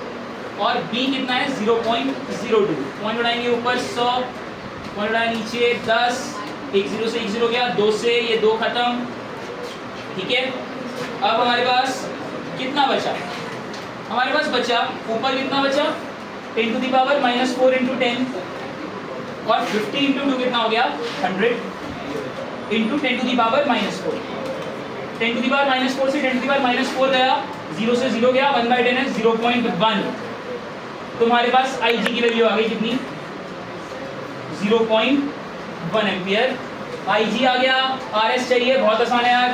RS कितना हो जाएगा IG RG अपॉन, या क्यों इतनी मेहनत कर रहा हूँ मैं, सीधा वैल्यू डाल रहा हूँ। देखो I कितना था हमारे पास 1, IG कितना है मेरे पास 0.01 या 0.1, RS हमें चाहिए IG 0.1, RG कितना है हमारे पास 50, तो यहाँ से हमारे पास ये आ जाएगा 0.9 RS is equals to 5। RS की वैल्यू आ गई 5/0.9, पॉइंट का ऊपर 10, 50/9, RS की वैल्यू कितनी आ गई 5.555 so on, that is our RS। Doubt?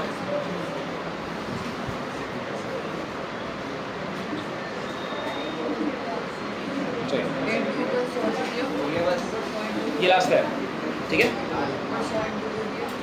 कहाँ पर? कहाँ? यहाँ? अरे पॉइंट रहेंगे ना, 2 पॉइंट से 100। लास्ट यहाँ तक कोई डाउट? ठीक है। JEE 2017, इससे पहले वाला JEE 2019, उससे पहले वाला JEE 2014 और उससे पहले वाला JEE 2010। ये सारे क्वेश्चंस JEE के थे, एक भी क्वेश्चन कोई नॉर्मल क्वेश्चन नहीं था मुश्किल लगे। सारे प्यारे क्वेश्चन है यार, इतने ही प्यारे आते हैं। JEE लेवल के आते हैं, इससे आसान आएंगे तुम्हारे पेपर में, या ये आएंगे, ठीक है। 100% रिजल्ट चाहिए यहाँ से, ठीक है। थोड़ी देर बैठ जाओ, बाकी लोग लिख रहे हैं, ठीक है। ओके, मान लो आज के लिए इतनी ही कहानी है। ये 4th चैप्टर मैंने खत्म कर दिया, अच्छी तरह से पूरा 4th चैप्टर रिवाइज कर लो। ट्यूसडे को 3rd चैप्टर का टेस्ट है एंड 4th चैप्टर का नेक्स्ट मंथ टेस्ट होगा। पूरी अच्छी तरह से रिवीजन कर लेना। नेक्स्ट क्लास में ट्यूसडे में टेस्ट करेंगे और उसके बाद 5th चैप्टर शुरू करेंगे। ओके, कोई डाउट तो नहीं?